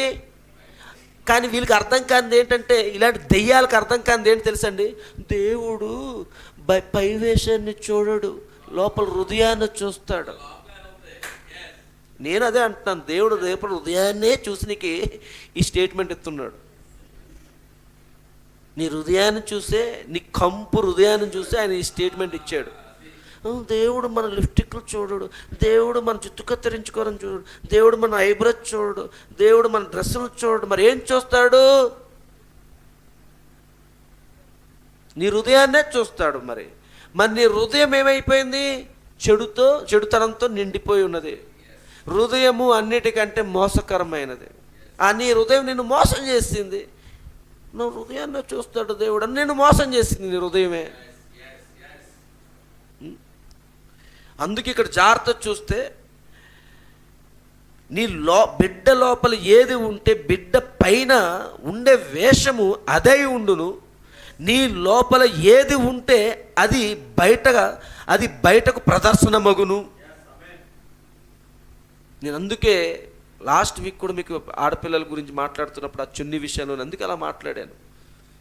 మనం ఎప్పుడు కూడా ఈ ప్రపంచానికి, ఈ లోకానికి, ఈ ప్రపంచానికి మనం అతీతమైన జనులమండి. మన డ్రెస్ సెన్స్లో నుంచే స్టార్ట్ అవుతుంది. సరే, మన మాట తీరు నుంచి అఫ్కోర్స్ మనం చదువు లేని వారుగా ఉండొచ్చు, చదువుకున్న వాళ్ళుగా ఉండొచ్చు, ఏదేమైనా కానీ మన మాటలు వింటున్నప్పుడు వాళ్ళు ఈ మాటలు నేను ఎంతసేపు అని వినాలి, మన మాటలకి వాళ్ళు అట్రాక్షన్ అవుతున్నారు. ఈరోజు ఏమిటి, ఒక్క నిమిషం కూడా వీళ్ళలోని ఏ చెడు మాట రాదు. వీళ్ళేంటి ఇలాంటి పవిత్రమైన పదాలు వాడుతారు? ఏమిటి వీళ్ళు ఉన్న ఆ స్పెషాలిటీ? ఇవి మనం చూడాలి. అది ఎందుకు వస్తుంది అంటే, నీవు ఇప్పుడు ఏదైతే అయి ఉంటావో మిగతా నీ జీవితకాలం అంతయు అదే అయి ఉంటావు. ఈ మాటను మనం పట్టుకోవాలి. యవనస్తులుగా ఉన్నటువంటి చిన్నపిల్లల నుంచి యవనస్తులుగా ఉన్న వాళ్ళందరి గురించి కూడా ఇక్కడ ఆయన ఏం చెప్తున్నాడు అంటే, ముందు ఈ బాల్యదశ దగ్గర నుంచి మొదలెట్టాడు ఆయన. ఆ చిన్న మొగ్గలుగా లేదా చిన్న మొక్కలుగా ఉన్న వాళ్ళ గురించి మాట్లాడుతున్నాడు. ఆ చిన్నప్పటి నుంచి ఏమంట, నీవు ఇప్పుడు ఏదైతే అయి ఉంటావో మిగతా నీ జీవితకాలం అంతయు అదే అయి ఉంటావు. నీవిప్పుడు మార్పు నొందే చోటు దగ్గర ఉన్నావు. ఇప్పుడు ఉన్న యవనస్తులు ఎక్కడున్నారంట? యవనస్తులు, వర్తమానంలో ఉన్న యవనస్తులకి దేవుడిచ్చిన గొప్ప అవకాశం ఏమిటంటే, వాళ్ళు ఎక్కడున్నారంట? మార్పు నొందే చోటు దగ్గర ఉన్నారు. ఈ యవనస్తులు మార్పు నొందుతున్నటువంటి చోటు దగ్గర ఉన్నారు. వీళ్ళ గురించి మాట్లాడుతున్నాడు. అదేమిటో మీకు తెలుసా? ఇప్పుడు ఆ చోటంట యేసుక్రీస్తు ద్వారా మార్పు నొందిన 86% మంది జనులు, యేసుక్రీస్తు ద్వారా మార్పు చెందినటువంటి జనులు ఉంటారు కదా, అందులో 86% జనులు 21 ఏండ్లకు ముందున్న వారేనండి. ప్రవక్త మాట్లాడిన స్టేట్మెంట్ అండి ఇది. అంటే యేసుక్రీస్తు వారు పరిచర్య చేసినప్పుడు 100% ఆయన సువార్త ప్రకటించినప్పుడు ఆ 100% సువార్త ద్వారా మార్పు చెందిన వాళ్ళు ఉంటారు చూసారండి. ఆ మార్పు చెందిన వారిలోని 86% ఎవరు అంటే 21 సంవత్సరాల లోపు ఉన్నటువంటి యవనస్తులేనంట. సరే, మరి ఇప్పుడు ఈ 21 సంవత్సరాల లోపు ఉన్నటువంటి ఈ యవనస్తులకి ఇస్తున్నటువంటి గొప్ప ఆపర్చునిటీ, ఈ అవకాశం ఏమిటి అంటే యేసుక్రీస్తు ద్వారా మార్పు నొందటమే. నీవిప్పుడు ఎక్కడున్నావు అంటే మార్పు నొందిన చోటు దగ్గర ఉన్నావు. హల్లెలూయా. అది దానిని చూపిస్తుంది. చూసారా, క్రీస్తు యొద్దకు వచ్చే 86% మంది జనులు వారికి 21 వచ్చుటకు ముందే వచ్చుచున్నారు. అందుకే ఇక్కడ మీరు కూర్చున్న ఈ యవన బిడ్డలారా, ఇంకా ఎవరైనా చూస్తున్నట్లయితే వాళ్ళు కూడా నేను చెప్తున్న మాట ఏమిటంటే, ఇది నా మాట కాదు కానీ ఇది యెహోవా ఈలాగు సెలవిచ్చుచున్నాడు ఆయన మాట. కాబట్టి ఇది ప్రభువు మాట అయి ఉన్నది. ఈ ప్రభువు మాటగా నేను చెప్తున్నాడు అని అంటే, నీ 21 సంవత్సరాల వయసు లోపు ఉన్నట్లయితే నువ్వు ఇప్పుడు నీకు దేవుడిచ్చిన గొప్ప అవకాశం ఇది. ఆయన పరిచర్యలో 86% మంది యవనస్తులు 21 సంవత్సరాల లోపు ప్రభువుని ఎరిగిన వాళ్ళే. ఎందుకు ఈ మాట ఆయన చెప్తున్నాడు? ప్రభువుని 21 సంవత్సరాల లోపే నువ్వు సరైనటువంటి ప్రత్యక్షత కలిగి నీ హృదయాన్ని ప్రభువుకు సమర్పించుకొని నీ జీవితాన్ని ప్రభువుకు సమర్పించుకుంటే ఏమవుతుంది అని అంటే, ఇందాక మనం చదువుకున్నాం కదా, నీవు ఇప్పుడు ఏదైతే అయి ఉంటివో మిగతా నీ జీవితకాలం అంతయు అదే అయి ఉంటావు. అంటే దాని అర్థం ఏంటి? నువ్వు ఒకవేళ 80 సంవత్సరాల జీవితాన్ని దేవుడిచ్చాడు నీకు ఈ భూమి మీద, 21 సంవత్సరాల లోపే నువ్వు ప్రభువును కలిగి ఉండటం ద్వారా మిగతా జీవితం అంతా కూడా నువ్వు హ్యాపీగా జీవించవచ్చు అంటున్నాడు ఆయన. అందుకే నేను ఒకనొక సమయంలో చెప్పాను, ఇదిగో ఈ జనరేషన్లో ఉన్నటువంటి యవనస్తులు ఈ వర్తమానంలో నిలబడలేరు. మా జనరేషన్తో ముగించిపోయిందండి. మేము 16 సంవత్సరాలు, మేము 15 సంవత్సరాలు, 16 సంవత్సరాలు, 17 సంవత్సరాల వయసులో వచ్చినప్పుడు ఈ వర్తమానం మాకు తాగుతున్నప్పుడు, అప్పుడు మేము ఈ వర్తమానం కోసం మేము జీవిస్తే జీవితం ఏదైనా ఉందంటే ఈ వర్తమానం కోసమే జీవించాలని అప్పుడు డిసైడ్ అయిపోయింది మాకు. 17 సంవత్సరాల వయసు, 18 సంవత్సరాల వయసు, 19 సంవత్సరాల వయసులో మేము డిసైడ్ చేసుకున్నాం. ఇప్పుడు అలాగే ఆ టైంలో మా జీవితాలు ప్రభువుకు సమర్పించుకోవడం వల్ల ఇప్పుడు ఈ మిగతా జీవిత కాలం అంతట్లోని వర్తమానం తప్ప ఈ లోకం మీద మాకు దేని మీద అసలు ఆశ లేదు. కారణం ఏమిటి అని అంటే, ఇదిగో ఈ వర్తమానం మా జీవితంలో ఇప్పుడు నెరవేర్పు జరుగుతుంది. మా యొక్క యవన కాలంలో జీవించిన ఆ తీసుకున్న నిర్ణయము, మా జీవితాన్ని సమర్పించుకోవటము, ఈ కార్యాలు ఇప్పుడు మమ్మల్ని ఇప్పుడు నడిపిస్తూ ఉన్నాయండి. కానీ ఇప్పుడున్న ఈ తరంకి లేదు. వీళ్ళు ఇప్పుడు చాలా భయంకరమైన కోడి పిల్లలుగా ఉన్నారు. వీళ్ళు పొదుగు యంత్రాల ద్వారా పొదగబడుతూ ఉన్నారు. చూసారా, న్యాచురల్గా ఆ పెట్ట కింద పొదగబడట్లేదు, వీళ్ళు పొదుగు యంత్రాల్లో పెట్టారు వీళ్ళని. చూసారండి, అంటే ఆ ఎగ్స్ని తీసుకుని వచ్చి ఆ వేడిగా ఉండే ప్రాంతంలో తీసుకొచ్చి న్యాచురల్గా జరగాల్సినటువంటి ప్రక్రియని వీళ్ళు ఏం చేశారు? ఇప్పుడు ప్రకృతి విరుద్ధంగా ఆ వేడి వెచ్చని కలిగించడం ద్వారా ఆ గుడ్లలో నుంచి పిల్లలు పుడుతున్నాయి ఇప్పుడు యంత్రాల ద్వారా.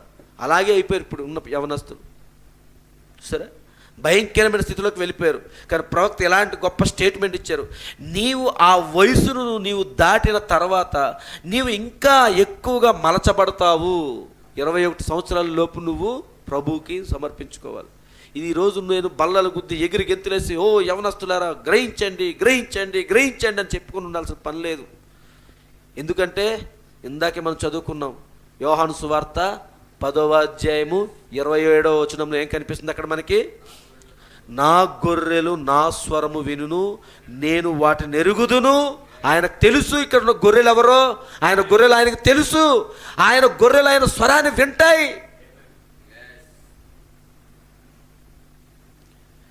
అంతేకాదు, నేను వాటిని ఎరుగుదును, అవి నన్ను వెంబడించును, నేను వాటికి నిత్య జీవం నిచ్చుచున్నాను గనుక అవి ఎన్నటికి నశింపవు, ఎవడును వాటిని నా చేతిలో నుండి అపహరింపడు. కాబట్టి ఆయన చేతిలో ఉన్నారండి వాళ్ళు. సరేండి, కాబట్టి 21 సంవత్సరాల లోపు ఉన్నటువంటి యవనస్తులకి ఇస్తున్నటువంటి ఛాలెంజ్ అది ఈ కాల ప్రవక్త. ఈ లోపు నువ్వు గాన దేవునికి సరిగ్గా నువ్వు సమర్పించుకుంటే ఇంకా నీ మిగతా కాలం అంతా కూడా నువ్వు హ్యాపీగా జీవించవచ్చు. ఎందుకు తెలుసండి, 21 సంవత్సరాల లోపు నువ్వు నీ జీవితాన్ని కరెక్ట్గా నువ్వు మలుచుకుని ఉంటే, దేవునికి నువ్వు గాన సమర్పించుకునే జీవితము నువ్వు కలిగి ఉన్నట్లయితే నీ మిగతా కాలం అనగా 22, 23, 24, 25 ఈ సంవత్సరాల వయసులో పెరుగుతున్నప్పుడు, ఒకవేళ ఒక వివాహ వయసు వచ్చింది, వివాహం చేసుకునే సమయం వచ్చినప్పుడు నువ్వు భయపడాల్సిన పని లేదు. ఇంకా నీకు ఎటువంటి భార్య కావాలని నువ్వు భయపడాల్సిన పని లేదు. నీకు ఎటువంటి ఉద్యోగం కావాలని నువ్వు భయపడాల్సిన పని లేదు. నీకు ఎటువంటి కుటుంబం ఉండాలని నువ్వు భయపడాల్సిన పని లేదు. నువ్వు వివాహం చేసుకున్న తర్వాత నీ బిడ్డలను నువ్వు ఎలా పెంచాలో నువ్వు భయపడాల్సిన పని లేదు. ఎందుకంటే నువ్వు 21 సంవత్సరాల లోపే ప్రభువుకి నువ్వు సమర్పించుకున్న జీవితము మిగతా కాలం అంతటిని కూడా నిన్ను ప్రొటెక్షిస్తుందండి, నిన్ను సంరక్షిస్తుంది, నిన్ను కాపాడుతుంది. నువ్వు తీసుకున్న నిర్ణయం కేవలం నిన్ను మాత్రమే కాపాడడం కాదు, కానీ నీ జీవితానికి ఎటువంటి భార్య కావాలో, నీ జీవితానికి నీ భార్యాభర్తల మధ్యలో ఎటువంటి కుమార్తెలు ఉండాలో, వారిని నువ్వు ఎలా పెంచాలో, ఏ స్కూల్లో నువ్వు జాయిన్ చేయాలో, ఏ కాలేజీల్లో నువ్వు జాయిన్ చేయాలో, నీ పిల్లలకి ఎటువంటి డ్రెస్సులకు ఉండాలో, నీ పిల్లలు ఎలాంటి నడవాలో, నీ పిల్లలు ఎలాంటి మాటలు మాట్లాడు, ఇవన్నీ కూడా ఈ 21 సంవత్సరాల వయసులో నువ్వు తీసుకున్న నిర్ణయమే అక్కడికి నడిపిస్తూ ఉంటుంది. సరే, అదే ఆయన ఏం చెప్తున్నాడు, వచ్చి నన్ను వెంబడించు. ఊరికి నేను చెప్పట్లేదండి, వచ్చి నన్ను వెంబడించే అనే కార్యం వెనకాల ఇన్ని సంగతులు ఉన్నాయి. ఎందుకు 63 తర్వాత ఈ వర్తమానం బోధించబడుతుందో తెలియలేదు, కానీ ముద్రలు తెరవబడిన తర్వాత ఈరోజు ఈ కాలంలోని ఇదిగో ఈ కొత్త జనరేషన్గా ఏదైతే 2026 ఇది ఒక జనరేషన్. గుర్తుందా మీకు? మొదటి జనరేషన్ ఎక్కడ స్టార్ట్ అయింది? 46. యాక్చువల్గా ఈ పెంతెకోస్తు కాలం దగ్గర నుంచి నువ్వు మాట్లాడుకోవాలి. 1906 నుంచి 1946 అదొక జనరేషన్, 46 నుంచి 86 అదొక జనరేషన్, 86 నుంచి 26 ఇదొక జనరేషన్. ఇది ఇక్కడ అయిపోయింది. ఇప్పుడు 26 నుంచి కొత్త జనరేషన్ ప్రారంభమవుతుంది. సరే, మరి ఈ జనరేషన్ ఎలా ఉంటుందో చూడండి, ఈ తరం వాళ్ళు ఎలా ఉంటున్నారో చూడండి. ఈ వర్తమానంలో ఈ తరం వాళ్ళ గురించి ఆయన మాట్లాడుతున్నాడు. రికేట్లుగా ఉన్నారు అన్నాడు. అంటే వీళ్ళు ఎవరు అంటే ఒక ఎలుకల్లాగా ఉన్నారు అంటున్నాడు ఆయన. కాబట్టి ప్రియమైన సంగమా, వర్తమానాన్ని వెంబడించటం అనేది ఎంత ప్రాముఖ్యం. ఏ వయస్సులో ఉన్న వాళ్ళకి అది ఎంత వెంబడించటం ద్వారా ఎటువంటి బెనిఫిట్స్ కలిగి ఉన్నారు అనేది మనం చూస్తున్నాం. ఇప్పుడు ఆ వయసు మేము దాటుకుంటూ వచ్చేసాం. ఈరోజు మేము ఇలా జీవిస్తున్నాం అనడానికి నిజంగానే అప్పటికి ఈ వర్తమానం మేము చదవలేకపోవచ్చు, అప్పటికి వర్తమానం ధ్యానం చేసి ఉండకపోవచ్చు, కానీ వర్తమానంలో అది ఆది ముందే రాయబడి ఉన్నది. ఏదో ఒక రోజు ఇది వీళ్ళు తెలుసుకుంటారు అనుకున్నారు. ఈరోజు మేము తెలుసుకున్నాం. ఓ ప్రభువా, ఈ వర్తమానం రాకముందు, ఈ వర్తమానం మా జీవితాలకు రాకముందే మేము ఈ వర్తమానం సంబంధించిన ఆ చిన్న సువార్త ద్వారా కట్టబడ్డాము. వర్తమానానికి నమ్మకంగా మేము ఇప్పుడు జీవిస్తున్నాము. మా 21 సంవత్సరాల లోపే ఈ వర్తమానం కోసం మేము సరైనటువంటి ప్రత్యక్షతను పొందుకొని మా జీవితాలను సమర్పించుకోవడం ద్వారా ఇదిగో ఈ మిగతా కాలం ఈరోజు ఇన్ని సంవత్సరాల వయసు వచ్చినా సరే మా జీవితాలు ఎందుకు వాక్యం మీదే వాక్యమే ఎందుకు ఉద్యోగం చేస్తున్నాం, పనులు చేసుకుంటున్నాం, వ్యాపారాలు చేసుకుంటున్నాం, అయినప్పటికీ కూడా మేము ఎందుకు ఇంత ప్రయారిటీ ఇస్తున్నాం? ఇక్కడ కూర్చున్న ఆనంద్ ఉన్నాడు, ఆనంద్ అతను ఉద్యోగం ఉంది, ఆ ఉద్యోగం చేసుకుని ఏదో కష్టపడి ఏదో ఒక రకంగా టైం సెట్ చేసుకుని ఇక్కడ ఎందుకు రావాల్సి వస్తుంది? ఇక్కడ కూర్చున్న సహోదరుడు విలియం ఉన్నారు, ఇక్కడ ఆయన వ్యాపారం ఏదో పనుల మీద తిరుగుతున్నాడు. అవన్నీ కాకుండా బుధవారం ప్రార్థన అంటే ఎందుకు ఇక్కడికి వస్తున్నాము అని అంటే మేము తీసుకున్న 21 సంవత్సరాల లోపు తీసుకున్న నిర్ణయాలే అవే మమ్మల్ని ఇక్కడ నడిపిస్తున్నాయి. నేనైతే ఈ కొత్త జనరేషన్ ఉన్న పిల్లలకి నేను సవాల్ చేస్తున్నాను. మీరు 21 సంవత్సరాల వైపు లోపు తీసుకుంటే మీ జీవితాలు మిగతా కాలం అంతా కూడా హ్యాపీగా భయంకరము. నీ పిల్లల్ని వ్యభిచారంలోకి నువ్వు నడిపిస్తావు. నేను 100% నేను ఇక్కడ నుంచి పులిపిడి దగ్గర నుంచి నేను మాట్లాడుతున్నాను. నువ్వు ఇప్పుడు తీసుకోకపోతే, సరైన నిర్ణయంగా నువ్వు తీసుకోకపోతే నీ పిల్లలు ఒకవేళ ఎత్తబాటు అనేది ఆలస్యమైనట్లయితే వ్యభిచారులుగా మారుస్తారు. ఈరోజు వచ్చి న్యూస్ నేను చూశాను. అనకాపల్లిలో ఒక ఆవిడ ఉంది, ఒక స్త్రీ, ఒక తల్లి. ఆమె తన భర్త నుంచి ఏదో వివాదాలు వచ్చి విడిపోయారు. తల్లి బిడ్డ ఇద్దరు ఉన్నారు. అమ్మాయి కూడా యవనస్తురాలు. చూసారండి. ఇప్పుడు ఈ తల్లి ఏం చేసింది అంటే వేరొక వ్యక్తితో ఇల్లీగల్ కాంటాక్ట్ పెట్టుకొని జీవిస్తూ ఉంది. ఇప్పుడు ఈ జీవిస్తున్నటువంటి వ్యక్తి ఎవరైతే ఉన్నాడో వాడు ఈ తల్లి మీద కాదు, ఇప్పుడు అమ్మాయి మీద కన్నేసాడు. ఇప్పుడు ఈవిడికి లగ్జరీ లైఫ్ అలవాటు అయిపోయింది, సుఖాలకు అలవాటు అయిపోయింది, విలాసవంతమైన జీవితానికి అలవాటు అయిపోయింది. కూతురు జీవితం ఏమైపోతుందో పట్టించుకోవట్లేదు.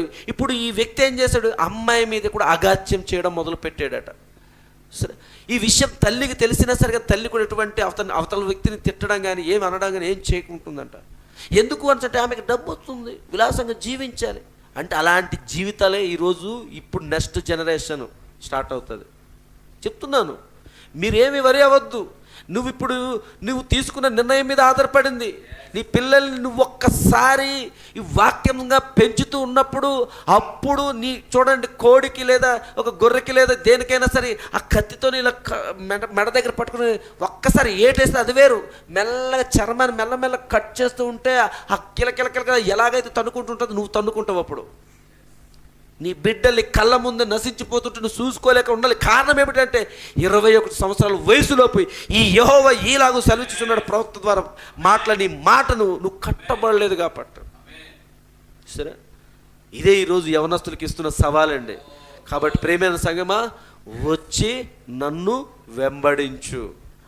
అదేం సింపుల్గా తీసుకునే ఊత పదం కాదు. అది ఒక్కసారి నీ జీవితంలో అన్వయించుకో, ఒకసారి పాటించి చూడు, అప్పుడు నీకు తెలుస్తుంది. నువ్వు ఒకవేళ ఆశ ఉండొచ్చు, ఓ ప్రభువా, నేను కూడా నాకంటూ ఇదిగో నేను ఒక యవనుడుగా మారుతున్నాను, నేను ఒక యవనస్తురాలుగా మారుతున్నాను, నా జీవితానికి కూడా కొద్దిగా ఇదిగో మరి నేను కూడా ఒక కుటుంబ జీవితాన్ని కలిగి ఉండాలి, నేను ఒక మంచి భర్తను కలిగి ఉండాలి, నేను కూడా మంచి భార్యను కలిగి ఉండాలి, మేము ఒక కుటుంబాన్ని కలిగి ఉండాలి, మాకు ఒక బిడ్డలు ఉండాలి, వాళ్ళని కూడా మేము వాక్యంగా పెంచాలి నువ్వు అనుకుంటే ఇప్పుడే నువ్వు తీసుకోవాలి. యవనస్తులకే ఇప్పుడే నువ్వు నిర్ణయం తీసుకోవాలండి. ఆ నిర్ణయం నువ్వు లేటుగా తీసుకుంటే ఎందుకండి? ప్రతి వారం ఈ మధ్యకాలంలో మనకేమొస్తుంది? త్వరగా నువ్వు చేయవలసిన ఒక కార్యము. ఈరోజు అదే జరుగుతుంది, మొన్న ఆదివారం అదే జరిగింది. ఎందుకు ఇది వస్తుందంటే ఏమో చెప్పలేం. చాలా సమీపంగా ఉన్నాం, చాలా ఒత్తిళ్ళ మధ్యలో ఉన్నాం, అన్ని ఒత్తిళ్ళు దగ్గరికి వచ్చేసాయి. ఆ ఒత్తిళ్ళ మధ్యలో ఉండి ఇలాంటి మాటలు ఇలాంటి జరుగుతున్నాయి అంటే ఈ రోజుల్లో మనం ఏదో ఒక రోజు ఖచ్చితంగా ఈ భూమిని విడిచిపెట్టాల్సిందే. కానీ మీరు తీసుకోకపోతే ఎక్కడో దగ్గర మీ జీవిత ప్రయాణం ముగించిపోతుంది. అది దేవుడి కొద్ది మాటలు దీవించినట్టు ప్రార్థన చేసుకుందాం.